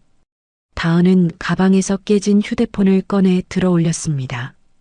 거미줄처럼 금이 간 휴대폰이 조명을 받아 반짝였어요. 이것은 박 전무님이 증거를 인멸하기 위해 직접 부수고 버린 휴대폰입니다. 이 안에 전무님이 회사를 팔아넘기려 한 모든 증거가 들어 있습니다. 주주들이 놀라서 웅성거리기 시작했습니다. 증거라니? 무슨 증거? 회사를 팔아넘긴다고? 다은은 휴대폰을 프레젠테이션 케이블에 연결했습니다. 대형 스크린에 깨진 휴대폰 화면이 크게 떴어요. 화면에는 비밀번호 입력창이 보였습니다. 그 아래에는 작은 글씨로 남은 횟수 5회라고 적혀 있었어요. 박 전무가 코웃음을 쳤습니다. 여유를 되찾은 듯 했어요. 아, 정말 웃기는 소설을 쓰는구만. 훔쳐간 내 휴대폰을 기어이 들고 왔군. 그래봤자 소용없어. 내가 어떻게 비밀번호를 알아? 박 전무는 주주들을 향해 큰 소리로 말했습니다. 여러분, 저 휴대폰은 제 업무용 보안폰입니다. 회사 기밀을 지키기 위해 특수 설정을 해뒀죠. 5번만 비밀번호를 틀리면 안에 있는 모든 데이터가 자동으로 삭제됩니다. 주주들이 놀라서 다은을 쳐다봤습니다. 다은도 긴장한 표정이었어요. 박 전무가 비웃듯 말했습니다. 그러니까 저 여자가 아무리 눌러봤자 소용없다고요. 5번 틀리면 모든 증거가 사라져요. 어디 한번 해봐. 장내가 숨을 죽였습니다. 다은은 마른 침을 꿀꺽 삼켰어요. 손이 떨렸습니다. 기회는 단 5번. 여기서 실패하면 모든 게 끝이야. 다은은 심호흡을 하고 떨리는 손을 들어 올렸습니다. 전무님은 회사를 사랑했을까? 다은의 머릿속에 청소하던 때의 기억이 떠올랐습니다. 회사 로비에 크게 새겨진 창립기념일. 5월 1일. 다은은 조심스럽게 숫자를 눌렀습니다. 0501. 화면이 빨갛게 변했습니다. 비밀번호 오류입니다. 남은 횟수 4회. 박 전무가 킬킬 웃었습니다. 맞죠? 아무것도 모르는 주제에 기회가 하나 날아갔네. 그냥 포기하고 내려와. 다은의 손이 더 심하게 떨렸습니다. 등 뒤에서 만석이 다은의 어깨를 가볍게 잡아줬어요. 괜찮네. 자네를 믿네. 다은은 다시 생각에 잠겼습니다. 회사 창립일이 아니라면 본인 생일? 전무실 벽에 걸려있던 커다란 연간 달력이 떠올랐습니다.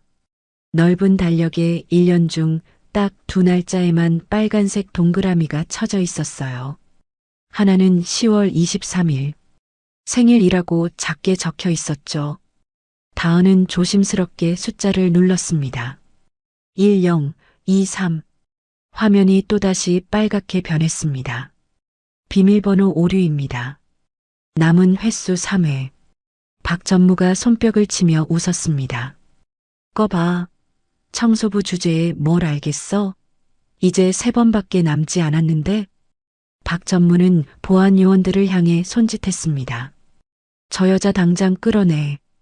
보안 요원 2명이 다시 다가왔습니다. 하지만 만석이 앞을 막아섰어요. 아직 기회가 3번이나 남았다네. 끝까지 지켜보게. 다은은 눈을 감았습니다. 온 신경을 집중했어요. 전무님이 정말로 사랑한 건 뭐였을까? 그때 다은의 머릿속에 한 장면이 선명하게 떠올랐습니다. 차가운 전무실, 먼지 하나 없이 깨끗한 책상. 하지만 유일하게 따뜻한 느낌을 주던 것이 하나 있었어요.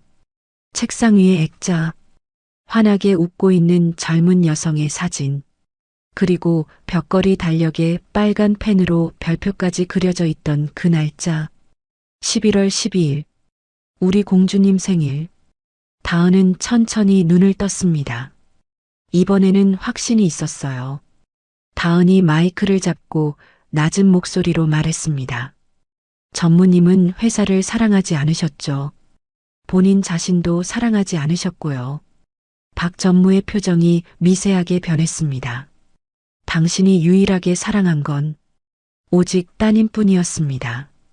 박 전무의 얼굴이 굳었습니다. 뭐라고? 다은은 확신에 찬 손가락으로 숫자를 눌렀습니다. 1112. 잠시 침묵이 흘렀습니다.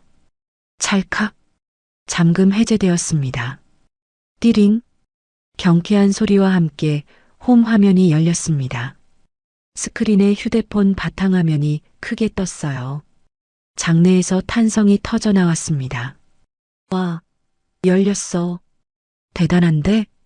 박전무의 얼굴이 새하얗게 질렸습니다. 백지장처럼 핏기가 하나도 없었어요. 아, 안 돼. 꺼. 당장 끄지 못해. 박전무가 단상으로 뛰어오려 했습니다. 하지만 경호원들이 재빨리 그를 막았어요. 다은은 멈추지 않았습니다. 홈 화면에서 통화 녹음 앱을 찾아 눌렀어요. 화면에 녹음 파일 목록이 떴습니다. 다은은 가장 최근 파일을 눌렀습니다. 재생 시작. 스피커에서 목소리가 흘러나왔습니다. 회사 매각건 말이야. 서류는 다 준비됐고 오늘 서명만 받으면 돼. 그 노인네가 뭘 알겠어? 치매 온 것처럼 연기만 잘하면 되니까. 박전무의 목소리였습니다. 너무나 선명하게 들렸어요. 회장 치매로 만들어서 경영권 빼앗는 거야. 법적으로 문제없게 서류는 다 준비됐어. 그래, 치매 진단서는 가짜야. 그거 들키면 끝이라고. 장내가 술렁이기 시작했습니다. 저게 무슨 소리야? 치매 진단서가 가짜라고? 녹음은 계속 이어졌습니다.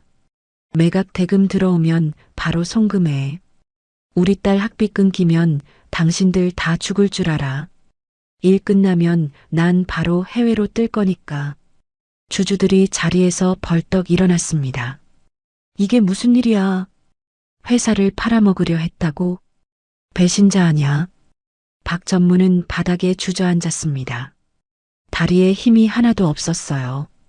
내 딸 생일을. 박전무는 망연자실한 표정으로 중얼거렸습니다. 만석이 천천히 박전무에게 다가갔습니다. 지팡이로 바닥을 쿵쿵 치는 소리만 회의실에 울렸어요.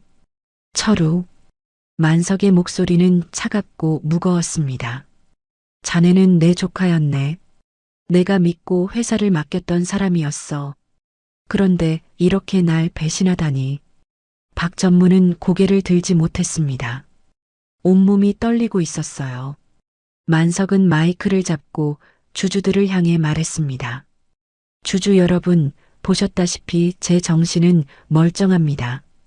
치매 진단서는 조작된 것이었습니다. 모든 것은 박전무의 계획이었어요. 주주들이 고개를 끄덕였습니다. 만석은 다은을 바라보며 따뜻하게 미소 지었습니다. 그리고 이 모든 진실을 밝혀낸 사람은 바로 이 용감한 청년입니다. 김다은 씨입니다. 만석이 박수를 치기 시작했습니다. 곧 주주들도 하나둘 박수를 치기 시작했어요. 짝짝짝짝. 박수 소리가 회의실을 가득 채웠습니다. 다은의 눈에서 눈물이 주르륵 흘러내렸습니다. 투명인간 취급받던 청소부가 회사의 영웅이 되는 순간이었어요. 다은은 눈물을 닦으며 주위를 둘러봤습니다. 자신을 바라보는 수많은 시선들. 하지만 이번엔 무시하는 눈빛이 아니었어요. 존경과 감사의 눈빛이었습니다. 그때 단상 한쪽에서는 다른 광경이 펼쳐지고 있었습니다. 박전무가 바닥에 주저앉아 있었어요. 경호원들이 그의 양팔을 붙잡고 있었지만 박전무는 이미 저항할 힘도 없어 보였습니다. 박수 소리가 잦아들자 장내가 다시 웅성거리기 시작했습니다. 한 주주가 벌떡 일어나 소리쳤어요. 이게 무슨 소리예요? 회사를 팔아넘기려 했다니. 다른 주주도 자리에서 일어났습니다. 배임이에요. 횡령이고 당장 경찰에 신고해야 합니다. 끌어내요. 당장 끌어내라고요. 주주들의 분노가 폭발했습니다. 신뢰했던 전무가 회사를 배신했다는 사실에 모두가 충격을 받았어요. 박 전무는 사색이 된 얼굴로 비틀거리며 일어섰습니다. 그리고는 단상 위 마이크를 붙잡았어요. 아, 아닙니다. 박 전무의 목소리가 떨렸습니다. 이건 조작이에요. 저 여자가 앙심을 품고 녹음을 조작한 겁니다. 박 전무는 다은을 가리키며 소리쳤어요. 다 모함입니다. 여러분, 믿으시면 안 됩니다. 저는 회사를 위해서. 하지만 아무도 그의 말을 믿지 않았습니다. 녹음 파일에 담긴 목소리는 너무나 선명했고 내용은 너무나 구체적이었거든요. 만석이 지팡이를 들어 바닥을 쿵 하고 내리쳤습니다. 증거가 이렇게 명백한데 어디서 혓바닥을 놀리나? 만석의 목소리는 우렁찼습니다. 이른이 넘은 나이지만 카리스마는 여전했어요. 경호팀, 만석이 손짓하자 건장한 경호원 4명이 단상으로 올라왔습니다. 당장 저 사람을 끌어내. 그리고 경찰에 인계해. 네, 회장님. 경호원들이 박 전무의 양팔을 꺾어 제압했습니다. 박 전무가 발버둥을 쳤어요. 나, 이거 안 나? 내가 누군지 알아? 나는 이 회사 전무야. 전무라고. 하지만 경호원들은 꿈쩍도 하지 않았습니다. 오히려 더 단단히 붙잡았어요. 만석은 비서실장을 향해 차갑게 말했습니다. 비서실장, 지금 당장 경찰에 연락하게. 횡령, 배임 혐의로 고소할 거야. 네, 회장님. 즉시 연락하겠습니다. 비서실장이 급하게 회의실 밖으로 나갔습니다. 그리고 협박 혐의도 추가하게. 김다은 씨의 할머니를 협박한 것까지 전부 다. 알겠습니다. 만석은 다시 박 전무를 돌아봤습니다. 이 녹음 파일도 증거로 제출할 거야. 더 이상 변명은 소용없네. 박 전무는 경호원들에게 질질 끌려가고 있었습니다. 그때 박 전무가 다은을 돌아보며 소리쳤어요. 너, 내가 감히. 박 전무의 눈에는 광기가 서려 있었습니다. 내가 감히 내 앞길을 막아? 내 딸 유학비가 얼만지 알아? 박 전무의 목소리가 점점 커졌습니다.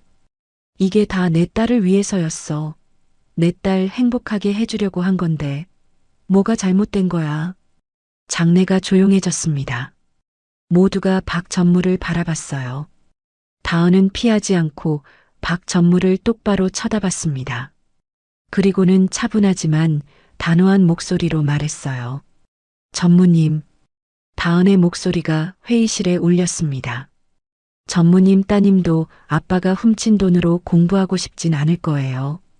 박 전무의 몸이 굳었습니다. 따님은 정직한 아버지를 원하셨을 거예요. 비록 가난해도 떳떳한 아버지를요. 다은은 잠시 말을 멈췄습니다. 그리고는 조용히 덧붙였어요. 그게 전무님이 따님에게 주는 마지막 생일 선물인가요? 범죄자 아버지라는 멍해요? 그 말에 박 전무는 할 말을 잃었습니다. 입을 벌렸다 닫았다를 반복했지만 아무 소리도 나오지 않았어요. 박 전무의 고개가 천천히 떨어졌습니다. 어깨가 축 처졌어요. 욕심에 눈이 멀어 딸에게 씻을 수 없는 상처를 준 비참한 아버지의 모습이었습니다. 끌고 나가. 만석의 명령에 경호원들이 박 전무를 회의실 밖으로 끌고 나갔습니다. 아, 나 달란 말이야. 박 전무의 처절한 비명소리가 복도에 울려 퍼졌습니다. 하지만 그 소리는 점점 멀어지더니 이내 사라졌어요. 회의실 안에는 무거운 침묵이 흘렀습니다. 그때 만석이 지팡이를 짚고 단상 중앙으로 걸어갔습니다. 그의 걸음걸이는 무거웠어요. 만석은 마이크 앞에 서서 심호흡을 했습니다. 그리고는 떨리는 목소리로 말하기 시작했어요. 주주 여러분, 그리고 임직원 여러분. 만석의 목소리가 회의실에 울렸습니다. 오늘 이 자리에서 제 부덕의 소치로 회사가 큰 위기를 겪을 뻔했습니다. 만석은 잠시 말을 멈추고 주위를 둘러봤어요. 제가 사람을 제대로 보지 못했습니다. 제 조카를 믿고 회사를 맡겼지만 그가 이런 배신을 할 줄은 몰랐습니다. 만석의 눈가가 붉어졌습니다. 진심으로 사죄드립니다. 만석이 깊이 허리를 숙였습니다. 이른이 넘은 노인이 구부정한 허리로 고개를 숙이는 모습에 주주들도 숙연해졌어요. 잠시 침묵이 흐른 뒤 만석이 천천히 고개를 들었습니다. 그리고는 다은의 어깨를 부드럽게 감싸며 앞으로 이끌었습니다. 수백 명의 시선이 다은에게 쏠렸습니다. 다은은 긴장한 표정으로 서 있었어요. 이 청년은 아무도 관심 갖지 않는 새벽 시간에도 성실하게 일했습니다. 남이 보지 않는 곳에서도 양심을 지켰어요. 만석은 다은을 바라보며 미소 지었습니다. 그리고 위험을 무릅쓰고 진실을 밝혀냈습니다. 자신의 직장을 잃고 도둑 취급을 받으면서도요. 주주들이 고개를 끄덕였습니다. 만석은 목소리를 높였어요. 모두가 외면할 때 가장 낮은 곳에서 용기를 내어 진실을 말해준 이 청년에게 다시 한번 박수를 부탁드립니다. 만석이 먼저 박수를 쳤습니다. 그리고 순식간에 모든 사람들이 일어나 박수를 쳤습니다. 이사들이 다은에게 다가와 고개를 숙여 인사했습니다. 정말 감사합니다. 용기 있는 행동이었습니다. 덕분에 회사를 지켰습니다. 다은은 얼떨떨해서 어쩔 줄 몰랐어요. 계속 고개를 숙이며 인사했습니다. 아니에요. 제가 한 건 별로 없어요. 하지만 박수는 멈추지 않았습니다. 오히려 더 커졌어요. 다은의 눈에서 다시 눈물이 흘러내렸습니다. 이번엔 기쁨의 눈물이었어요. 벅차오르는 감정에 눈시울이 붉어졌습니다. 한참 후 모든 소동이 끝났습니다. 주주총회는 박 전무의 해임과 만석의 연임을 만장일치로 결정했어요. 경찰도 도착해서 박 전무를 연행해 갔습니다. 다은은 만석의 안내로 회장실 옆 응접실로 갔습니다. 다리에 힘이 하나도 없었어요. 소파에 앉자마자 긴장이 풀리며 온몸이 떨렸습니다. 끝났어. 정말 끝났어. 다은은 소파에 깊숙이 몸을 파묻었습니다. 손이 덜덜 떨렸어요. 만석이 응접실 한쪽에 있는 작은 주방으로 갔습니다. 잠시 후 김이 모락모락 나는 찻잔을 들고 돌아왔어요. 자, 마시게. 만석이 다은에게 유자차를 건넸습니다. 다은이 놀란 표정으로 찻잔을 받았어요. 회장님이 직접. 괜찮네. 자네가 새벽에 내게 차를 타줬듯이 이제 내가 자네에게 차를 타주는 거지. 다은은 찻잔을 두 손으로 감싸 쥐었습니다. 따뜻한 온기가 손바닥을 타고 전해졌어요. 그 온기가 얼어붙었던 몸을 녹여주는 것 같았습니다. 만석이 다은 옆에 앉았습니다. 많이 놀랐지? 네. 다은은 고개를 끄덕였습니다. 그리고는 문득 걱정스러운 표정으로 물었어요. 회장님, 할머니는요? 정말 괜찮으신 거죠? 만석이 따뜻하게 미소 지었습니다. 그럼 지금 우리 병원 VIP 병동에서 간호사들이 극진히 모시고 있네. 만석은 주머니에서 휴대폰을 꺼내 다은에게 보여줬어요. 화면에는 깨끗한 병실에서 환하게 웃고 계신 할머니의 사진이 있었습니다. 방금 병원장에게 보고받았는데 말이야. 점심도 두 그릇이나 비우시고 지금은 낮잠 주무신다더군. 그 말을 듣는 순간 다은은 참았던 감정이 터져 나왔습니다. 흐엉, 엉엉. 다은이 아이처럼 엉엉 울기 시작했어요. 너무 무서웠어요. 할머니 잘못되는 줄 알고.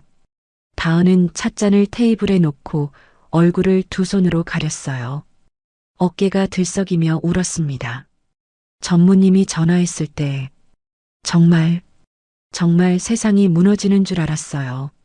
만석은 다은의 등을 부드럽게 토닥여줬습니다. 마치 손녀를 달래듯이요. 알아. 자네가 얼마나 무서웠을지 다 안다네. 만석의 목소리도 떨렸습니다. 미안하네. 내가 미리 막지 못해서. 자네가 그런 무서운 일을 겪게 해서. 아니에요. 다은이 고개를 저으며 울먹였습니다. 회장님 덕분에 할머니를 지킬 수 있었어요. 회장님이 안 계셨으면 저 혼자서는 할 수 없었을 거예요. 만석이 다은의 어깨를 꼭 안아줬습니다. 고맙다, 다은 씨. 자네 덕분에 나도 회사도 그리고 내 양심도 지켰어. 두 사람은 한참 동안 말없이 앉아 있었습니다. 1년이라는 시간이 흘렀습니다. 어느 화창한 봄날 아침 오전 8시 30분 해성그룹 본사 로비의 회전문이 빙글빙글 돌아가며 한 젊은 여성을 들여보냈습니다. 김다은이었어요. 하지만 1년 전의 다은과는 많이 달라져 있었습니다. 낡은 청소복 대신 깔끔한 베이지색 정장을 입고 있었어요. 머리도 단정하게 묶었고 얼굴에는 은은한 화장이 되어 있었습니다. 무엇보다 가장 큰 변화는 다은의 표정이었어요. 1년 전 피곤에 지쳐있던 얼굴 대신 이제는 자신감 넘치는 밝은 미소가 가득했습니다. 다은의 목에는 사원증이 걸려 있었어요. 해성복지재단 사회복지팀 김다은 주임이라고 적혀 있었습니다. 김 주임님, 좋은 아침이에요. 로비를 지나가던 직원이 환하게 웃으며 인사했습니다. 아, 네. 좋은 아침입니다. 다은도 밝게 웃으며 인사를 받았어요. 엘리베이터를 기다리는 동안 다은은 로비를 둘러봤습니다. 1년 전 이곳에서 청소를 하던 자신의 모습이 떠올랐어요. 새벽 5시에 출근해서 청소 카트를 밀던 모습. 아무도 관심 갖지 않던 투명 인간 같던 시절. 정말 많이 달라졌어. 다은은 마음속으로 중얼거렸습니다. 박 전무 사건 이후 만석은 다은에게 전폭적인 지원을 해줬습니다. 우선 해성병원에서 할머니를 VIP 대우로 모시게 해줬어요. 전문 요양사가 상주하는 특별병동에서 할머니는 최고의 케어를 받고 계셨습니다. 그리고 다은에게는 야간 대학사회복지학과 입학을 지원해줬어요. 학비는 물론이고 생활비까지 장학금으로 지원해줬습니다. 낮에는 해성복지재단에서 일하고 저녁에는 대학에서 공부하는 바쁜 일상이었지만 다은은 행복했어요. 더 이상 병원비 걱정을 하지 않아도 됐고 할머니와 생이별할까 두려워하지 않아도 됐으니까요. 엘리베이터가 도착했습니다. 다은은 5층에 있는 복지재단 사무실로 올라갔어요. 다은 씨, 어서 와요. 주임님, 오늘 일정 확인하셨어요? 동료 직원들이 반갑게 인사했습니다. 다은은 자신의 자리로 가서 가방을 내려놓았어요. 책상 위에는 액자가 하나 놓여 있었습니다. 할머니의 사진이었어요. 사진 속 할머니는 깨끗한 병실에서 환하게 웃고 계셨습니다. 두 손으로 V를 그리고 계셨죠. 옆에는 같은 병동에 계신 할머니 친구분들도 함께 찍혀 있었어요. 다은은 사진을 보며 미소 지었습니다. 할머니, 오늘도 건강하게 지내고 계시겠지? 1년 전 치매로 고생하시던 할머니는 이제 많이 좋아지셨습니다. 전문적인 치료와 케어 덕분이었어요. 기억력도 조금씩 돌아오고 계셨습니다. 무엇보다 할머니는 이제 외롭지 않으셨어요. 같은 병동에 계신 어르신들과 친구가 되셔서 매일 즐겁게 지내고 계셨습니다. 지옥 같던 삶이 거짓말처럼 천국으로 바뀌었어. 다은은 가슴 깊이 감사했습니다. 다은 씨, 오늘 오전에 독거노인 가정 방문 있어요. 준비됐죠? 팀장님이 물었습니다. 네, 준비 다 됐습니다. 다은은 힘차게 대답했어요. 이제 다은은 어려운 이웃을 돕는 사회복지사로 일하고 있었습니다. 자신이 받은 도움을 이제는 다른 사람들에게 나눠주는 거였죠. 오전 8시 50분. 회의 준비를 위해 1층 로비로 내려온 다은은 엘리베이터를 기다리고 있었습니다. 그때였어요. 아이고. 갑자기 큰 소리가 들렸습니다. 다은이 고개를 돌리니 청소 카트를 밀던 중년 여성이 물통을 엎질러 버렸어요. 철벅! 물이 대리석 바닥에 쏟아졌습니다. 여사님은 당황해서 어쩔 줄 몰라 하셨어요. 아이고, 이를 어째. 큰일 났네. 여사님의 목소리가 떨렸습니다. 손도 부들부들 떨리고 있었어요. 그때 출근하던 정장 입은 직원 몇 명이 지나갔습니다. 아이, 조심하시지. 쯧쯧 아침부터. 직원들은 혀를 차며 물웅덩이를 피해갔어요. 아무도 도와주지 않았습니다. 여사님은 더욱 당황하셨어요. 바닥에 쪼그리고 앉아 손으로 물을 닦으려 하셨습니다. 다은은 그 모습을 보며 1년 전 자신의 모습이 떠올랐습니다. 투명인간 취급받던 청소부 시절. 실수해도 아무도 도와주지 않던 그때. 다은은 망설이지 않고 여사님에게 달려갔습니다. 이모님. 다은이 여사님 옆에 쪼그리고 앉았어요. 괜찮으세요? 제가 도와드릴게요. 아니, 아가씨. 옷 버리게. 괜찮아요. 여사님이 손사래를 쳤지만 다은은 이미 청소 카트에서 대걸레를 꺼내고 있었습니다. 다은은 익숙한 솜씨로 대걸레를 바닥에 대고 물기를 닦아냈어요. 손놀림이 정말 능숙했습니다. 어머, 아가씨 잘하네. 여사님이 놀라서 말했어요. 다은이 활짝 웃으며 대답했습니다. 저도 1년 전엔 이 자리에서 바닥 닦았는걸요. 이게 제 전공이에요. 정말요? 네. 그래서 청소는 자신 있어요. 다은은 금방 바닥을 깨끗하게 닦아냈습니다. 그리고는 여사님을 도와 물통을 다시 카트에 올려드렸어요. 이모님, 다음부터는 물통을 카트 안쪽 깊숙이 넣어두세요. 그럼 안 넘어져요. 아이고, 고마워요, 아가씨. 정말 고마워요.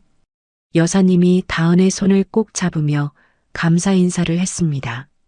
눈가에 눈물이 맺혀 있었어요. 괜찮으세요? 저도 예전에 많이 도움받았으니까요. 서로 돕고 사는 거죠. 다은은 환하게 웃으며 여사님께 인사하고 엘리베이터로 향했습니다. 그 모습을 멀리서 지켜보는 사람이 있었습니다. 로비 한쪽에서 다은을 바라보던 만석이었어요. 만석은 흐뭇한 표정으로 미소 지었습니다. 역시 내가 사람을 제대로 봤어. 다은은 여전히 겸손하고 따뜻한 마음을 가지고 있었습니다. 만석은 지팡이를 짚고 천천히 엘리베이터로 걸어갔습니다. 점심시간이었어요. 다은은 사무실에서 서류 작업을 하고 있었습니다. 오전에 방문했던 독거노인 가정의 보고서를 쓰고 있었어요. 그때 내선 전화가 울렸습니다. 따르릉, 따르릉. 네, 복지재단 김다은입니다. 김주임 나야. 만석의 목소리였습니다. 다은은 반가워서 얼굴이 환해졌어요. 회장님, 안녕하세요. 점심 먹었나? 아직이요. 지금 보고서 쓰고 있었어요.